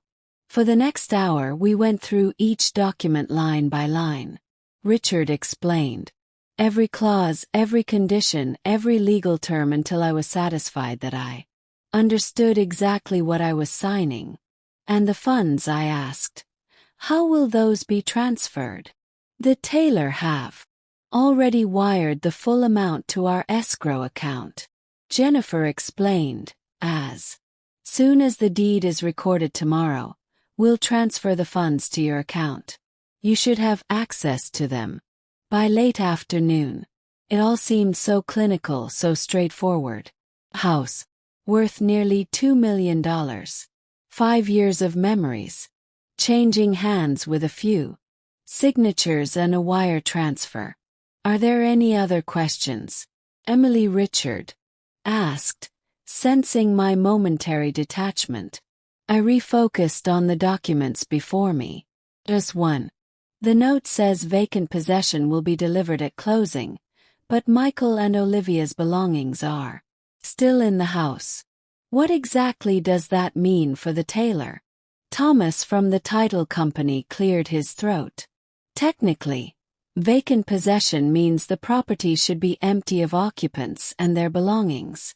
However, in practice, there's often some flexibility, particularly in situations like this where the previous occupants are unaware of the sale. The tailor have indicated they're willing to allow a reasonable period for belongings to be removed, Jennifer added. They understand the unusual circumstances. I nodded, relief mingling with guilt. At least Michael and Olivia wouldn't be completely stranded, their possessions inaccessible. Now about tomorrow, Richard continued. The closing is scheduled for 9 a.m. at the Registry of Deeds. I'll meet you there at 8:45. The tailor and their attorney will be present, as will Jennifer and Thomas. It should take about an hour, possibly less since it's a cash transaction with no lender involvement. And after that, I asked, after that the house officially belongs to the tailor. They'll receive the keys, and their occupancy begins immediately. So simple, so final. As the meeting concluded, and we all stood to leave, Jennifer pulled me aside. Emily, I just wanted to say I've been in real estate for 15 years, and I've never handled a sale quite like this one, but I want you to know that I think you're doing the right thing. Standing up for yourself, refusing to be taken advantage of. Takes courage, her words warmed me. Thank you, Jennifer, for everything. Back in my apartment, I made one final sweep, ensuring I'd packed everything I wanted to take with me to Cape Cod. My suitcases stood ready by the door. I'd be leaving directly after the closing. Tomorrow, driving down to the Cape to begin my self-imposed retreat. Barbara had offered to come with me to provide moral support during these first days of transition, but I declined. This was a journey I needed to undertake alone, at least initially. Time to think, to process, to begin healing. As evening fell, I made myself a simple dinner, a grilled cheese sandwich and tomato soup.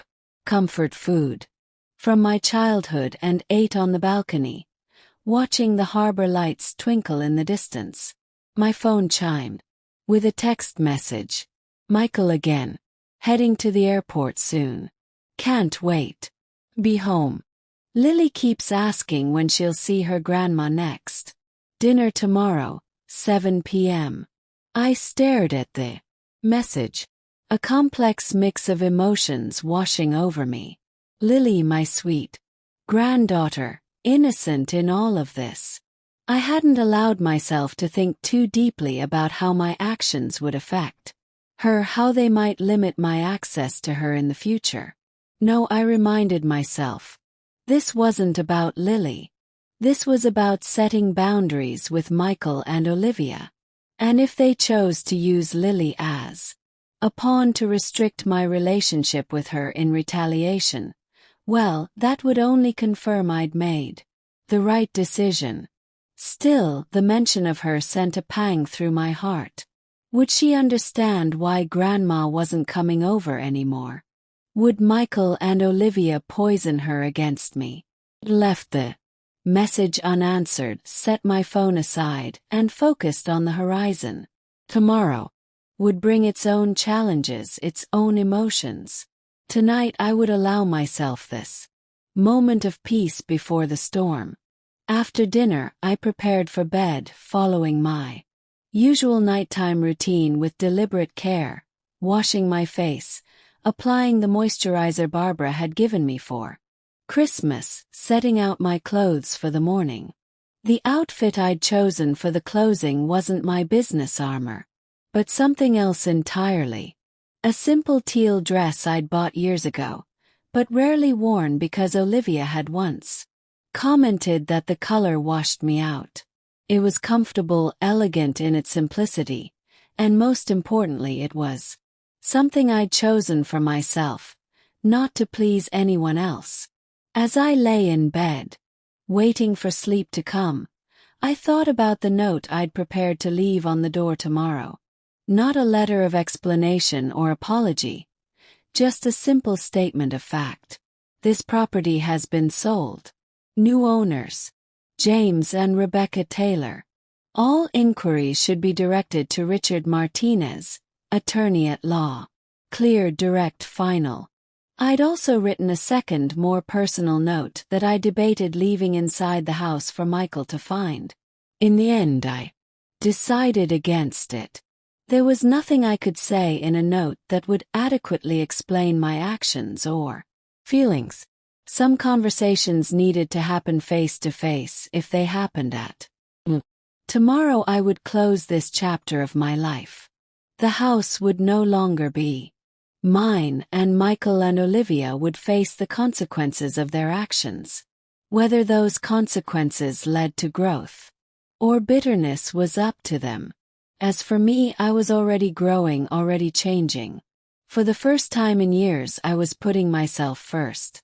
And despite the pain, despite the uncertainty of what lay ahead, that felt right. With that thought, I finally drifted off to sleep, dreaming not of the past, but of possibilities. A small cottage by the sea, a garden full of flowers, a life rebuilt on my own terms. I woke before my alarm on Tuesday morning, August 21st. The sun was just beginning to rise, casting a soft golden glow through my bedroom window. For a moment I lay still, taking in the significance of the day ahead. By sunset, the house would no longer be mine or Michael and Olivia's. By sunset, everything would be different. I rose and made coffee, stronger than usual. My hands were steady as I packed the last of my overnight things into a small duffel bag. The larger suitcases were already in my car, ready for my drive to Cape Cod after the closing.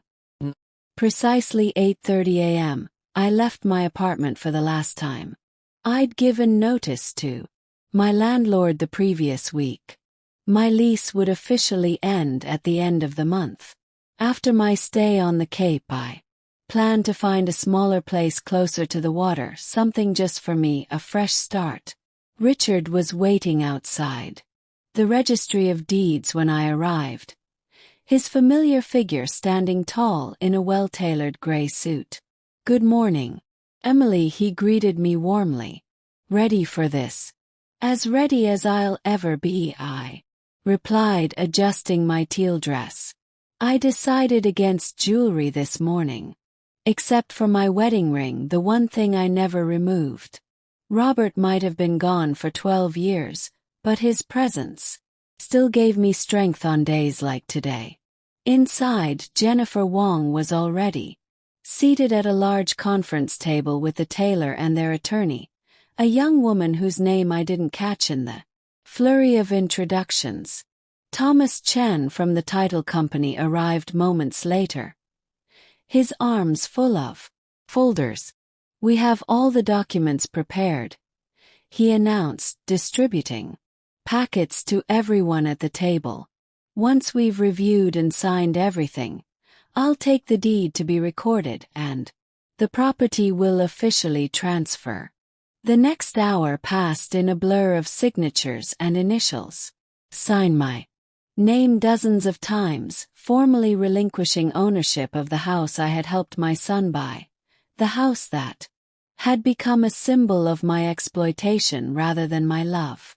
Finally, Thomas gathered the signed documents, double-checking that every required signature was in place. "Congratulations," he said, looking around the table. "Once these are recorded, which should take about 20 minutes, the sale will be complete." James Taylor stood and extended his hand to me. "Thank you, Emily. We promise to take good care of the house," Rebecca added. "And remember what we said. You're welcome to visit any time." I shook their hands, touched by their kindness. "Thank you. I think this is a clean break for me, but I appreciate the offer." As Thomas left to record the deed, Richard pulled me. "Right. The wire transfer to your account should be completed by this afternoon. $85 million minus the fees we discussed. A nice nest egg for your new beginning." I nodded, still trying to process the reality of it all. "What happens now with Michael and Olivia?" Richard's expression turned serious. "According to the information we have, their flight lands in Boston at 4:30 p.m. They'll likely head straight home to what used to be home and discover the situation in I've prepared for any potential legal challenges, but honestly, Emily, they don't have a leg to stand on. The sale was completely legal, and you were well within your rights and their belongings. The tailor have generously agreed to allow them 7 days to remove personal items. After that, anything remaining becomes the tour's property to donate or dispose of as they see fit. Felt a weight lift from my shoulders. It wasn't vindictiveness that had motivated me. I didn't want Michael and Olivia to lose their possessions along with the house.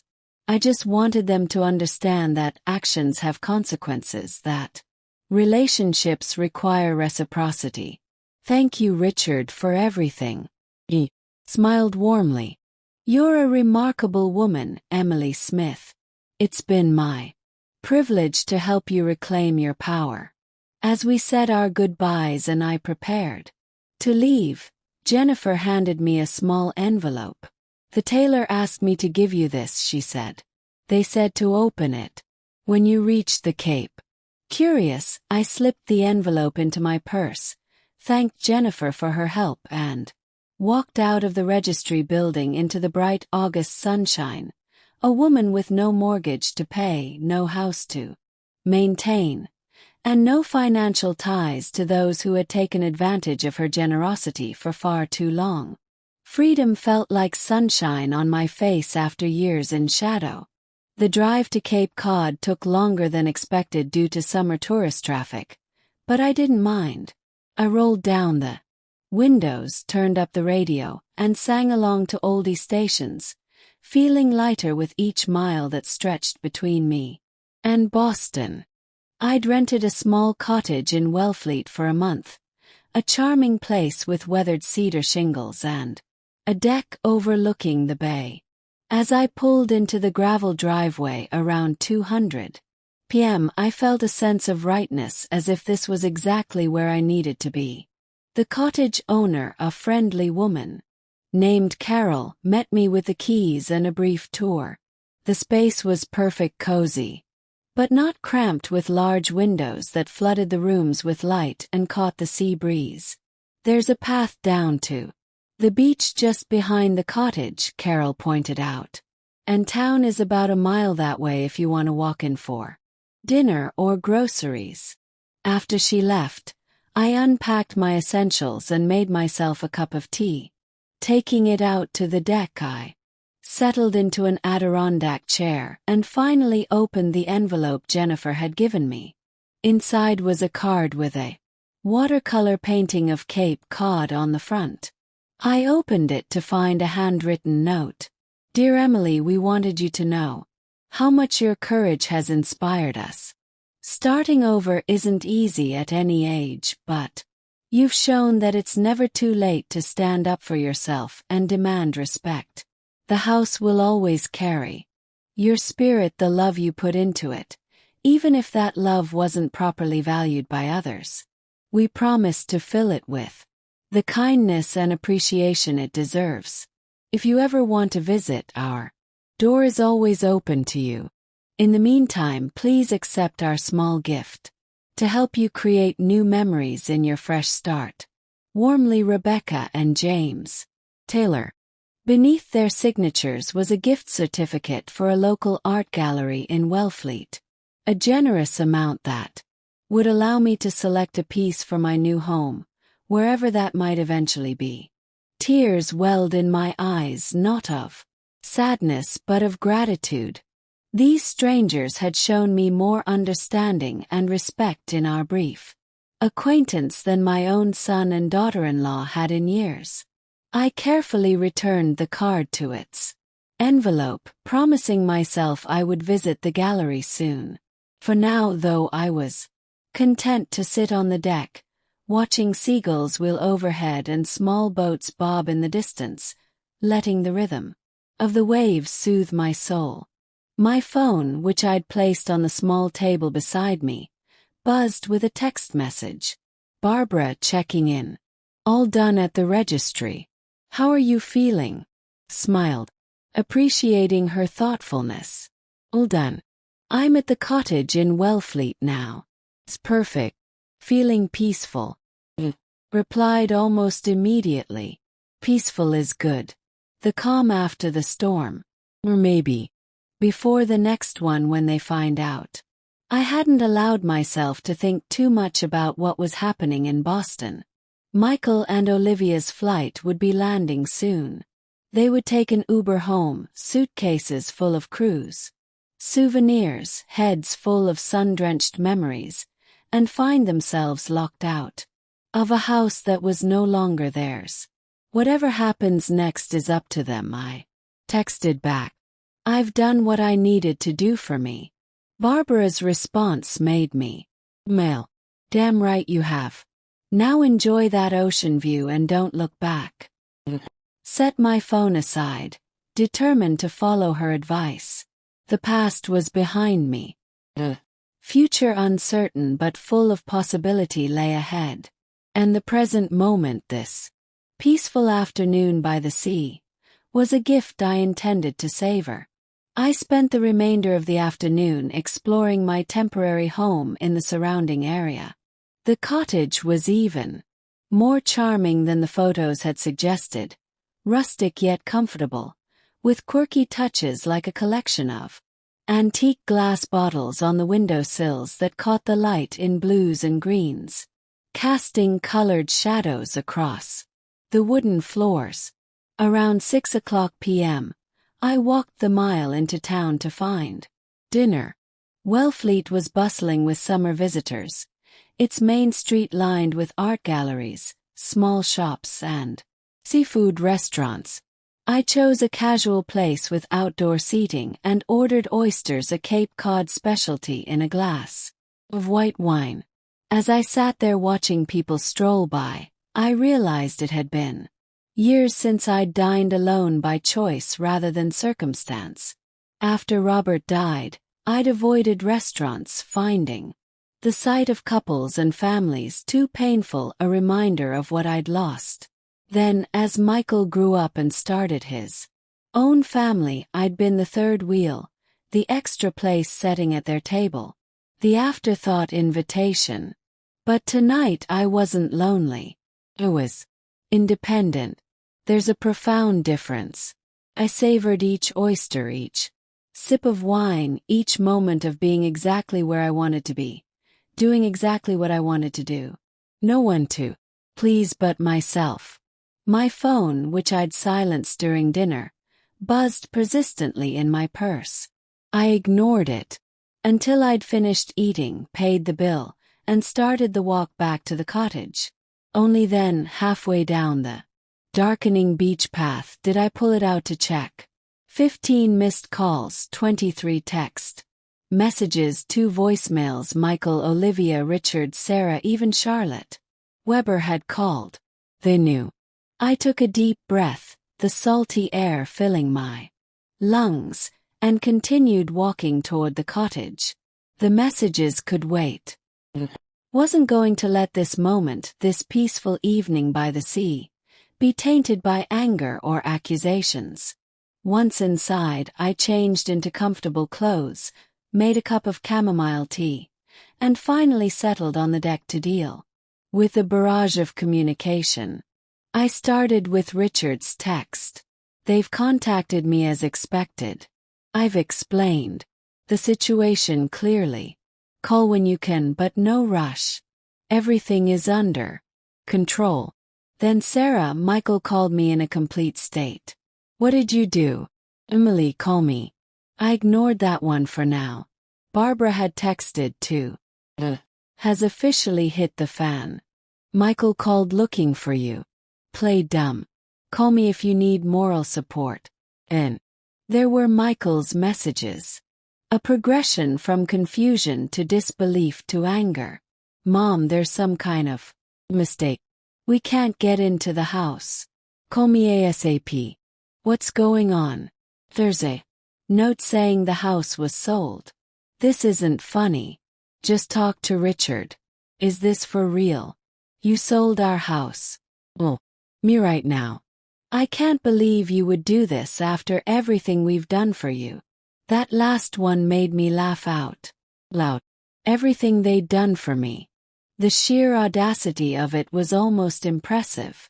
Olivia hadn't texted, but she'd left a voicemail. I hesitated before playing it, bracing myself for the vitriol I knew would be coming. Emily, her voice was cold, controlled. I don't know what you think you're accomplishing with this stunt, but I want you to know that you've crossed a line that can't be uncrossed. Michael is devastated. Lily is confused and upset. If you had issues, there were adult ways to handle them. I always knew you resented me, but I never thought you'd stoop this low. Don't contact us again. Our lawyer will be in touch. I deleted the message without a second thought. Olivia's attempt to claim the moral high ground was as predictable as it was laughable. The second voicemail was from Michael, his voice breaking with emotion. Mom, please call me. Don't understand why you would do this. Where are we supposed to go? What about Lily? She's asking for her bed, her toys. Please, Mom, we need to talk about this. That one was harder to dismiss. The mention of Lily, my innocent granddaughter caught in the middle of adult conflicts, sent a pang through my heart. But I reminded myself that this was temporary disruption, not permanent harm. Michael and Olivia had resources. Friends they could stay with, money for a hotel, family who would help. They weren't destitute or truly homeless.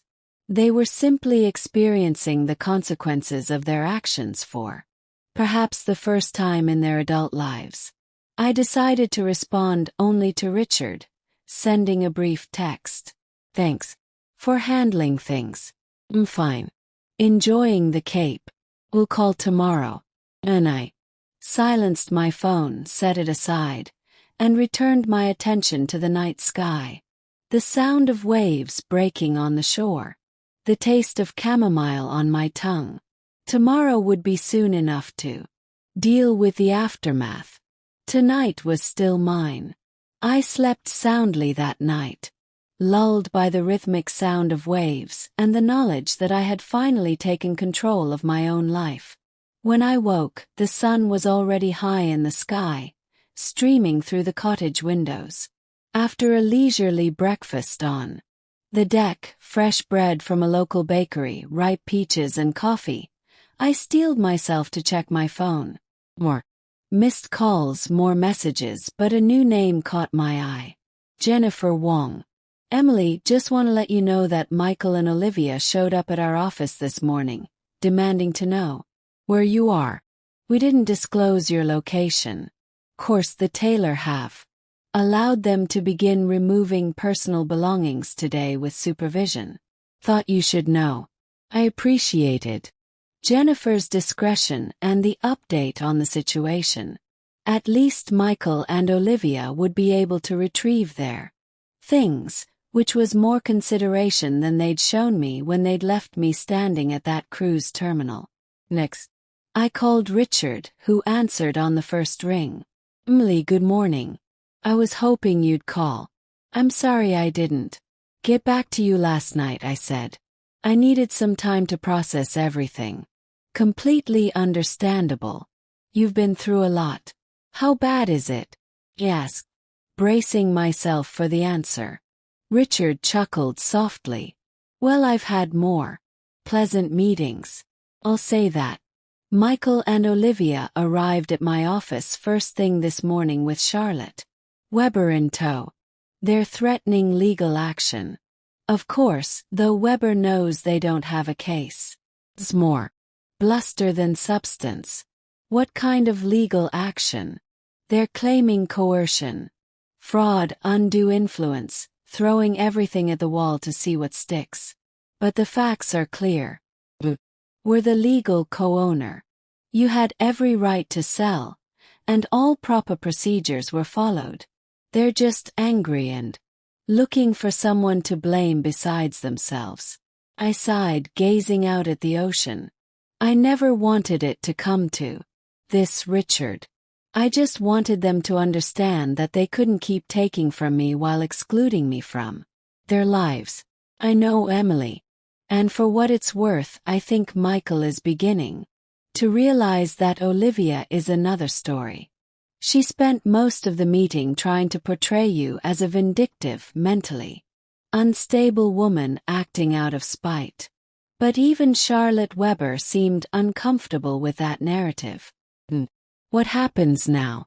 Now they find a new place to live.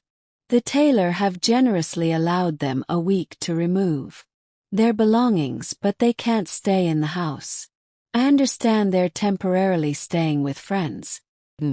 Lily, my granddaughter, Richard's voice softened. Michael did mention her. Is confused. Of course, children thrive on stability, and hers has been disrupted. But children are also resilient. She'll adjust to their new living situation, wherever that ends up being. After thanking Richard for his update and support, I made one more call to Barbara. There she is. Barbara's cheerful voice was like a tonic. How's life on the Cape? Peaceful, said at least until I checked my messages this morning. Hurricane Michael and Tropical Storm Olivia made landfall. Take it, I couldn't help but laugh at her weather analogy. Something like that. Richard says they're threatening legal action. Course they are. Barbara scoffed. People like Olivia always think they're above consequences. But it won't go anywhere. You did everything by the book. No. Just I didn't expect to feel so guilty. Barbara suggested. Emily Smith, you stop that. Right now. You have nothing to feel guilty about. They brought this on themselves with years of disrespect and manipulation. Not guilty exactly, I clarified, searching for the right word. More like sad. Sad that it had to come to this. Sad that my relationship with my son has been damaged. Maybe irreparably. Barbara was quiet for a moment. The relationship was already damaged. This just brought it to the surface. And sometimes things need to break completely before they can be rebuilt properly. Her words resonated with a truth I hadn't been able to articulate. You're right. I just hope that rebuilding is possible. Eventually. For Lily's sake. If nothing else, give it time, Barbara advised. Right now. They're in shock and anger mode. Let the dust settle. Focus on yourself for once. Lord knows you've spent enough years focusing on them. After our call, I decided to take Barbara's advice and focus on enjoying my day. I walked into town again, this time visiting the art gallery where the tailor had given me a gift certificate. The owner, a woman with silver hair and an artist's keen eye, helped me select a beautiful watercolor of a Cape Cod sunset, all purples and oranges reflecting on calm waters. It's called New Horizon, she told me as she carefully wrapped the painting. The artist says she painted it during a major life transition. Seemed fitting. I smiled, appreciating the synchronicity. Perfect. The next few days passed in a blur of small pleasures and quiet reflection. I explored the beaches and nature trails around Wellfleet, ate seafood at different local restaurants, and even attended a poetry reading at a nearby bookstore. Each day I checked my messages, half expecting more angry communications from Michael or Olivia, but there was nothing. The silence was both a relief and a concern. What were they planning? Had they given up on legal action? Were they simply licking their wounds or plotting their next move on Friday afternoon? As I was returning from a long walk on the beach, I saw an unfamiliar car parked next to mine in the cottage driveway. My heart skipped a beat. Had Michael found me? As I approached cautiously, the driver's door opened and Sarah stepped out. Before you say anything, she began, holding up her hands in a placating gesture. I'm not here to lecture you or take sides. Just wanted to check on my sister. I stood there, beach sand still clinging to my feet, hair tangled from the wind, unsure how to respond. Sarah and I had always been close growing up, but our adult lives had taken different paths. Her marriage to Tom had been stable and comfortable, their 2 children well behaved and successful. She'd never faced the challenges I had raising a child alone after becoming a widow at 40, building a career while being a single mother, navigating the often painful dynamics of being the extra in her child's new family. "How did you find me?" finally asked. Sarah looked sheepish. "Barbara, don't be mad at her. I wore her down. I've been calling her daily since Tuesday. Worried sick about you," I sighed, resigning myself to the inevitable conversation. "Come inside. I'll make tea." Inside the cottage, Sarah took in the cozy space with appreciative eyes. "This is lovely, Emily. Very you." Busied myself with the kettle and teapot, gathering my thoughts. "Why are you really here, Sarah?" She sat at the small kitchen table, her expression serious. "I've seen Michael. He and Olivia and Lily are staying with us until they find a new place." That was unexpected. Sarah and Tom lived in the suburbs in a large house with plenty of room. But I hadn't thought Michael would turn to them. He and Tom had never been particularly close. "How are they?" asked, trying to keep my voice neutral as I set 2 mugs of tea on the table and joined her. Shocked, angry, hurt. Sarah stirred honey into her tea. "Michael can't understand why you didn't talk to him first, why you took such drastic action without warning." I felt a flicker of irritation. Were warnings, Sarah, years of them. Every time they excluded me from family events. Every time they used my money without acknowledgement. Every time Olivia made it clear I was an inconvenience rather than a mother-in-law. "No," Sarah said, surprising me. "Michael told me about the cruise, about leaving you at the port. He's ashamed now. Says he let Olivia convince him it was reasonable because you'd take over the vacation otherwise." "Take over?" I repeated, incredulous. "Just wanted to be included in a family trip that I helped pay for." Sarah nodded. "No." I told him exactly that. Said if he'd done that to me, I'd have done worse than sell his house. Blinked, taken aback by her support. "You did, Emily. I may not have approved of how you handled things initially, but the more I learn about what's been going on, the more I understand why you felt you had no other choice." She reached across the table and squeezed my hand. "Michael showed me the emails, the ones Olivia sent to that lawyer about adverse possession. That was the last straw for me." "You saw those?" I hadn't told Sarah about finding those emails. Michael found them when they were packing their things. Apparently, Olivia had kept them in her desk drawer. He confronted her about it, and she tried to justify it as protecting their interests. Sarah rolled her eyes. "He didn't buy it. They had a huge fight right in our living room." I absorbed this information, trying to picture Michael standing up to Olivia, questioning her actions. It was a side of him I hadn't seen in years. "Oh, they're fighting?" I asked, unsure how to feel about this development. Sarah nodded.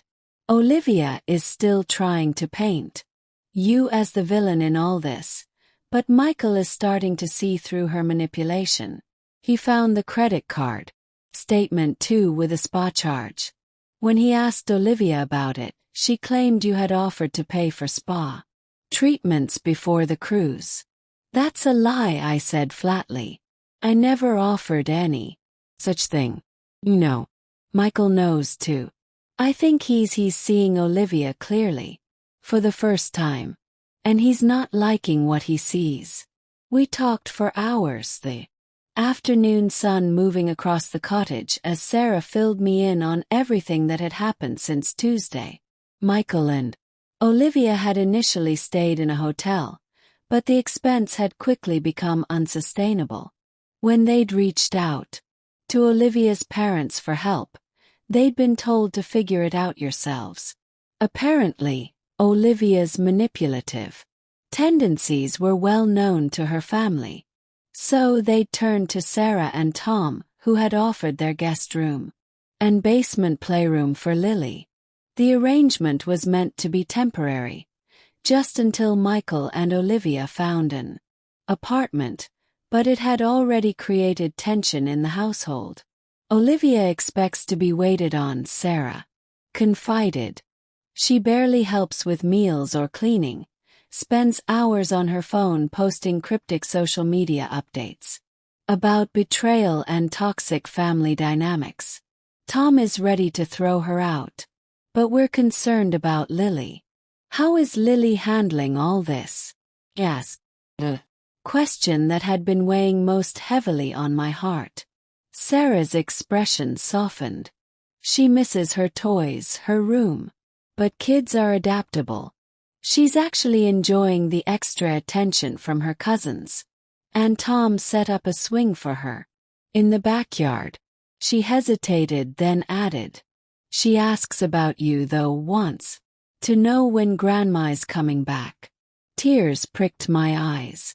What did Michael tell her? That you're on a trip and that everyone needs some time to figure things out. He didn't badmouth you, Emily. Whatever else is going on, he's not poisoning Lily against you. It was a small comfort, but a significant one. The conversation wound down. Sarah asked the question I'd been dreading. Will you see them talk to Michael at least? Stared into my now cold tea. I don't know, Sarah. Not yet. I need more time. She nodded, understanding in her eyes. That's fair. Just don't wait too long. Pride and hurt can calcify if we let them. As she prepared to leave, Sarah hugged me tightly. I'm on your side, Em. I always have been, even when I didn't understand your choices. I watched her drive away, feeling both unsettled and relieved by her visit. The situation in Boston was evolving in ways I hadn't anticipated. Michael questioning Olivia's actions, their relationship showing cracks. Lily, safe but confused. It was all so complicated, so messy. But then, families always are. The weekend passed quietly. I continued my routine of beach walks and small excursions. But Sarah's visit had shifted something inside me. Found myself thinking more about Michael, about Lily, even about Olivia. What would happen to them now? Where would they live? How would this upheaval affect their relationships with each other and with me? On Sunday morning I received a text from an unexpected source, James Taylor. Emily just wanted to let you know that Michael and Olivia have removed most of their belongings from the house. They were respectful and left everything in good condition. Thought you might want to know. I appreciated his thoughtfulness in keeping me informed, especially since he had no obligation to do so. Send brief thank you in reply. Later that day, I was sitting on the beach watching the waves roll in when my phone rang. Michael's name flashed on the screen. I hesitated, my thumb hovering over the decline button. But something, perhaps Sarah's warning not to wait too long, made me answer instead. Hello, Michael. A brief silence, as if he was surprised I'd picked up. Mom, hi. I wasn't sure you'd answer. I almost didn't, I admitted, keeping my voice neutral. Understand. He paused and I could hear him taking a deep breath. Mom, I need to talk to you. Not over the phone, face to face. I'm not ready for that. Michael, please. Mom, just hear me out. I'm not angry anymore. I just want to understand. And I want you to understand some things too. I watched a seagull dive into the water, emerging with a small fish in its beak. What things? Things about me and Olivia. About why I've been the way I've been. I need to explain and apologize. His voice cracked slightly. I miss you, Mom. And Lily misses you too. The mention of Lily as always tugged at my heart. Where is Lily now? With Sarah. And Tom. Olivia's gone back to her parents for a few days to clear her head. She says interesting. And you? I'm staying at Sarah's too. But I could drive down to the Cape tomorrow. Meet you somewhere public if that makes you more comfortable. I considered his request.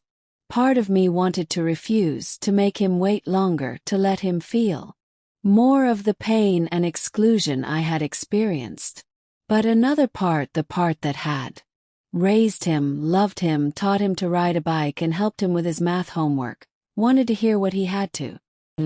There's a cafe in Wellfleet on Main Street, I said finally. The Blue Willow tomorrow at noon. The relief in his voice was palpable. I'll be there. Thank you, Mom. After we hung up, I sat on the beach until the sun began to set, thinking about what I wanted from this meeting. Apologies, yes. Acknowledgement of the pain he'd caused, certainly, but more than that, I wanted honesty. I wanted to understand how my loving son had become someone who could leave his mother standing alone at a cruise terminal. The next morning dawned clear and bright, a perfect Cape Cod day. Dressed carefully in white linen pants and a blue blouse, casual but put together. This wasn't about impressing Michael or appearing vulnerable. It was about meeting him as an equal, a woman who respected herself enough to demand respect from others. I arrived at the Blue Willow 15 minutes early, selecting a table on the outdoor patio where I could watch for Michael's arrival. I ordered an iced tea and tried to calm my racing heart. At precisely noon, I saw him walking up the street, my son, looking more haggard than I'd ever seen him. His usual confident stride was absent, replaced by a slightly slumped posture. He spotted me and raised his hand in an awkward half-wave. "Hi, Mom," he said as he reached the table, hesitating before taking the seat across from me. "Michael," I acknowledged, studying his face. There were dark circles under his eyes, and he looked like he'd lost weight since I'd last seen him just 2 weeks ago. A waitress appeared to take his order. Just coffee, black, and then we were alone, facing each other across the small table. "You look good," he said finally. "The Cape agrees with you." "It does," I replied. "It's peaceful here." An awkward silence fell between us. I waited, letting him be the one to break it. This meeting was his request. Let him do the work of starting the difficult conversation. Finally he spoke. "I found the emails. The ones Olivia sent to Charlotte Weber about adverse possession." I nodded but said nothing. "Had no idea. Mom, I swear to you I knew nothing about that plan." His eyes, so like his father's, pleaded for belief. "You expect me to believe Olivia was plotting to legally take the house from me, and you knew nothing about it." My voice was calm but skeptical. Michael ran a hand through his hair, a gesture so familiar it made my heart ache. "I knew she'd talked to a lawyer about securing our investment, as she put it, but she told me it was just about making sure the house would pass to Lily if anything happened to us. I never knew she was planning to push you out." I considered his words, searching his face for signs of deception. "And the credit card, the spa charge on the cruise." He had the grace to look ashamed. "That was wrong. Completely wrong. Olivia said you'd offered to pay for spa treatments before the cruise." And I didn't question it. I should have, but I didn't. You've stopped questioning a lot of things when it comes to Olivia, I observed. His eyes dropped to the table. The waitress returned with his coffee, creating another pause in our conversation. When she left, Michael looked up at me, his expression more resolute. Mom, I need to explain something. It's not an excuse, but I want you to understand. When Dad died, you became my rock. You were so strong, so capable. You handled everything. The funeral, the finances, my teenage mood swings. You never seemed to need help or support yourself. I frowned, unsure where he was going with this. Then I met Olivia, and she was different. She needed me in ways you never did. It made me feel strong, necessary. When she started suggesting that you were too involved in our lives, that you were trying to control things, felt like I was finally becoming a man, standing on my own. By pushing away your mother, I couldn't keep the hurt from my voice. Know how it sounds, he said quickly. It's only recently that I've started to understand the dynamic myself. Olivia made it seem like establishing boundaries with you was normal, healthy, but the boundaries kept getting tighter.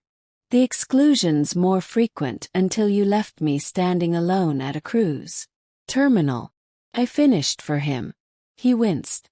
Yes, that was the wake-up call for me. Even before all this with the house, seeing you there, watching us sail away. I knew it was wrong. I tried to text you after to make amends. But I can see now how hollow that must have seemed. I took a sip of my tea, processing his words. So what changed? Why are you here now saying all this? Finding those emails changed everything. Seeing in black and white how Olivia had been planning to take legal control of the house, reading her describe you as difficult to manage. He shook his head. It was like scales falling from my eyes. I started remembering other things. How she'd subtly discourage me from calling you. How she'd roll her eyes when you offered to help with Lily. How she'd always have a reason why you couldn't join us for holidays or vacations. And you never noticed this pattern before. He looked truly regretful. I didn't want to see it. It was easier to go along to keep peace.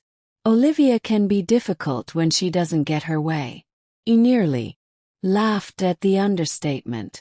So I've noticed. When we found out you'd sold the house, Olivia was furious, but I was just shocked, confused. Couldn't understand why you'd do something so drastic without talking to me first. He leaned forward, his eyes earnest. But then Sarah made me really think about it from your perspective. All those years of supporting us financially, being shut out emotionally. The cruise was just the last straw, wasn't it? I nodded slowly. It was the moment I realized that no matter what I gave, money, time, love, I would never be truly part of your family. That I was useful but not valued. I'm so sorry. Mom, he said, his voice breaking. I've been a terrible son. For the first time since we sat down, I reached across the table and took his hand. You haven't been a terrible son, Michael. You've been a misguided one. There's a difference. We talked for nearly 2 hours, untangling years of misunderstandings, hurts, and manipulations. Michael was more open than I'd ever seen him, admitting his weaknesses, acknowledging how he'd allowed Olivia to drive a wedge between. What happens now? I asked as our conversation wound down with you and Olivia. He looked troubled. I don't know. We've been fighting constantly since this happened. She still insists you acted out of spite. That I should be furious with you, instead of questioning her actions. She refuses to take any responsibility. He sighed deeply. I suggested couples counseling, but she says I'm the one who needs therapy for letting my mother manipulate me. And Lily, how is she in all this? His expression softened at the mention of his daughter. She's resilient, confused but adapting. Asks about you a lot. Wants to know when she'll see Grandma again. Question. Hung in the air between us, unspoken but clear. When would I see Lily again? I'd like to see her, I said quietly. When you feel it's appropriate. Michael's eyes lit up. She'd love that. Maybe you could come up to Boston this weekend. We could meet at a park or something, somewhere neutral. Considered the suggestion. That might work, but Michael, I need to be clear about something. I'm willing to rebuild our relationship, yours and mine and Lily's, but I need time before I'm ready to include Olivia in that. I need to see real change, real acknowledgement of the harm she's caused. He nodded slowly. I understand, and to be honest, given how things are between us right now, it might be better if it's just me and Lily. Anyway, as we prepared to leave, Michael hesitated, then asked the house, "Do you regret selling it?" I thought carefully before answering. I regret that it came to that. I regret the pain it's caused, especially for Lily. But do I regret standing up for myself? Refusing to be taken advantage of any longer? Well, I don't regret that at all. He nodded, accepting my answer. The new owners seem nice. They're letting us take our time getting everything out. The tailor, I confirmed. Yes, they are. Good people. We walked to our cars together. The air between us lighter than when we'd arrived, though still heavy with unresolved issues and uncertain futures. Before we parted, Michael hugged me, a real hug, tight and sincere, not the pre-functor embrace he'd given me in recent years. I love you, Mom. I'm going to make this right somehow. Hugged him back, allowing myself to feel the familiar contours of my son in my arms. I love you too, Michael. We'll figure it out one step at a time. As I watched him drive away, I felt a complex mixture of emotions: hope, weariness, sadness, relief. Our relationship had been fractured, perhaps irreparably in some ways, but there was also the possibility of something new emerging from the wreckage, something healthier and more honest than what had existed before. Only time would tell. The remainder of my month on Cape Cod passed in a blur of small pleasures and quiet reflection. I met Michael and Lily at a playground in Boston as planned. A reunion filled with Lily's excited chatter about her cousins and the swing set Uncle Tom had built for her. Watching her play, her blonde curls bouncing in the sunlight, I felt a surge of gratitude that this precious relationship at least could be preserved. Michael and I established a new rhythm. Phone calls every few days. Honest conversations about his situation with Olivia, which continued to deteriorate, and plans for more visits with Lily. He had found a small apartment near Sarah's house and was preparing to move in alone, a trial separation that Olivia had reluctantly agreed to after weeks of escalating conflict. I need space to figure things out, he explained during one of our calls. To understand how I let things get so twisted between us, between you and me, between everyone. I supported his decision, though I was careful not to gloat or express satisfaction at the troubles in his marriage. Whatever happened between Michael and Olivia was their journey now. My focus was on rebuilding my relationship with my son and granddaughter. As my rental period on the Cape neared its end, I began searching for a new place to live, somewhere that would be mine alone, chosen for my preferences rather than proximity to Michael's family or convenience for others. After viewing several properties, I settled on a charming one-bedroom condominium in a historic building in Plymouth. Close enough to Boston for regular visits with Lily, but far enough away to establish my own independent life. On my last day in Wellfleet, I walked along the beach one final time, reflecting on the incredible journey of the past month. I had arrived broken, betrayed, seeking refuge from the storm of emotions that had threatened to overwhelm me. I was leaving stronger, clearer, ready to build a new life on my own terms. Back at the cottage, I packed the last of my belongings, including the watercolor painting I'd selected with the tailor's gift certificate, New Horizon, now professionally framed and ready to hang in my new home. As I loaded everything into my car, I received a text from Barbara. "Welcome party at your new place tomorrow, Sarah. And I will bring champagne. No arguments." I smiled, typing back. "Wouldn't dream of arguing. See you tomorrow." The drive to Plymouth took just over 2 hours. Traffic light on this weekday afternoon. My new condominium was on the 3rd floor of a converted textile mill with exposed brick walls, tall windows, and a small balcony overlooking a park.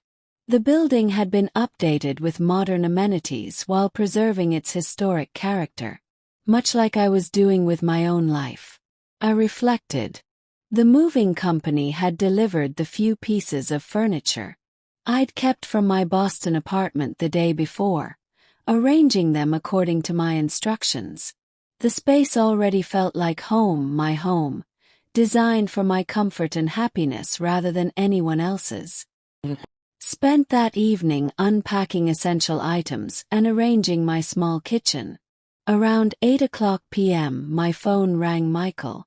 Hey, Mom. Just wanted to check that you arrived safely." "I did. Place is perfect. You and Lily will have to visit." "We'd like that," he said, and I could hear the smile in his voice. "Lai's been working on a drawing for your refrigerator in the new place." We chatted for a few minutes about practical matters, my new address, the best route from his apartment, the park nearby that Lily would love. As we were about to hang up, Michael said something that caught me by surprise. "You know, Mom, I've been thinking a lot about Dad lately, about what he would say about all this." Robert had been gone for 12 years, but his presence still lingered in our lives, especially in moments of significance. "What do you think he would say?" I asked softly. Michael was quiet for a moment. "I think he'd be proud of you, for standing up for yourself, for refusing to be taken for granted. Dad always said you were the strongest person he knew, and he was right." Tears pricked my eyes. "Thank you for saying that, Michael. It's the truth, and I think he'd be disappointed in me for losing sight of what matters, for forgetting the values you both taught me. Your father wasn't one to dwell on disappointments," I reminded him. "He believed in learning from mistakes and moving forward." "I'm trying to do that," Michael said, his voice determined. "To be the man he raised me to be, the son you deserve." After we hung up, I sat on my new sofa, looking out at the twinkling lights of Plymouth through my windows, thinking about Robert, about Michael, about the long, winding path that had led me here. The next morning, Barbara and Sarah arrived as promised, arms loaded with champagne, flowers, and enough food to feed a small army. We spent the day laughing, arranging furniture, and hanging pictures, turning the condominium from a space into a home. "Millie," Barbara toasted as we finally collapsed onto the sofa with our champagne flutes. "Who taught us all that? It's never too late to start over, to demand respect, to rebuild on your own terms." To Emily, Sarah echoed, raising her glass, my brave big sister, who had the courage to lose everything in order to find herself. I looked around at my new home, at these women who had supported me through the darkest time of my life, and felt a profound sense of ease. The journey hadn't been easy. The pain hadn't been simple, but I had emerged stronger, wiser, more authentically myself than I had been in years. To new beginnings, I said, he said, raising my own glass. And to the wisdom that sometimes comes only after the fortress falls. 3 months later, on a crisp November afternoon, I sat on a bench in the Plymouth Park across from my condominium, watching Lily chase fallen leaves in the brisk wind. Michael sat beside me, both of us bundled in scarves and jackets against the autumn chill. "Olivia is moving to Chicago," he said, quietly, his eyes on his daughter. "Her company offered her a promotion there, and she's taking it." I absorbed this news, careful to keep my expression neutral. "And Lily, we've worked out a custody arrangement. She'll stay with me during the school year, visit Olivia during summers and some holidays." He glanced at me. "It's not ideal for Lily, but Olivia insists this opportunity is too good to pass up." I nodded, unsurprised. Olivia had always prioritized her career and personal advancement over family connections. It was one of the fundamental differences between us. "Do you feel about it?" I asked. Michael sighed, relieved. "If I'm being honest, the past few months have been difficult. All the fighting, the blame, the resentment. It's better for Lily this way, even if it means less time with her mother." He hesitated, then added, "I'll need help, though, with Lily. School pickups, doctor's appointments, those days when work runs late. I'm here," I said simply. "Whatever you and Lily need." He smiled, gratitude in his eyes. "I know you are. You always have been. You just didn't appreciate it before." We watched Lily for a while longer, her joyful abandon as she played in the leaves, a reminder of life's simple pleasures. "I found a new house," Michael said. "Eventually. Nothing fancy, but it has a nice yard for Lily and it's in a good school district. Settlement is next month."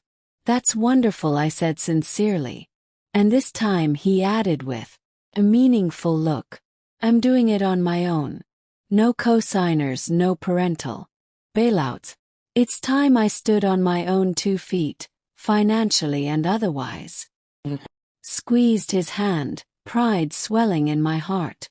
"Your father would be very proud of you, Michael. And so am I."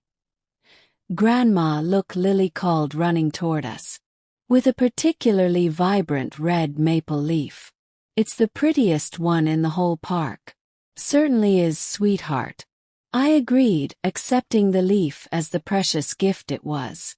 "We should press it in a book to save it." "Can we do that at your house?" she asked excitedly. "And then have hot chocolate with the tiny marshmallows." "That sounds like a perfect plan," I told her, catching Michael's eye over her head. He nodded, smiling.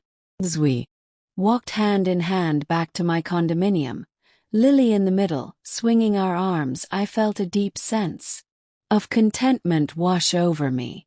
The past year had brought pain and upheaval, difficult choices and painful consequences. But it had also brought clarity, strength, and a new foundation for the relationships that truly mattered. The house of cards had fallen, as such fragile structures inevitably do. But from its collapse we were building something stronger, more honest, more enduring.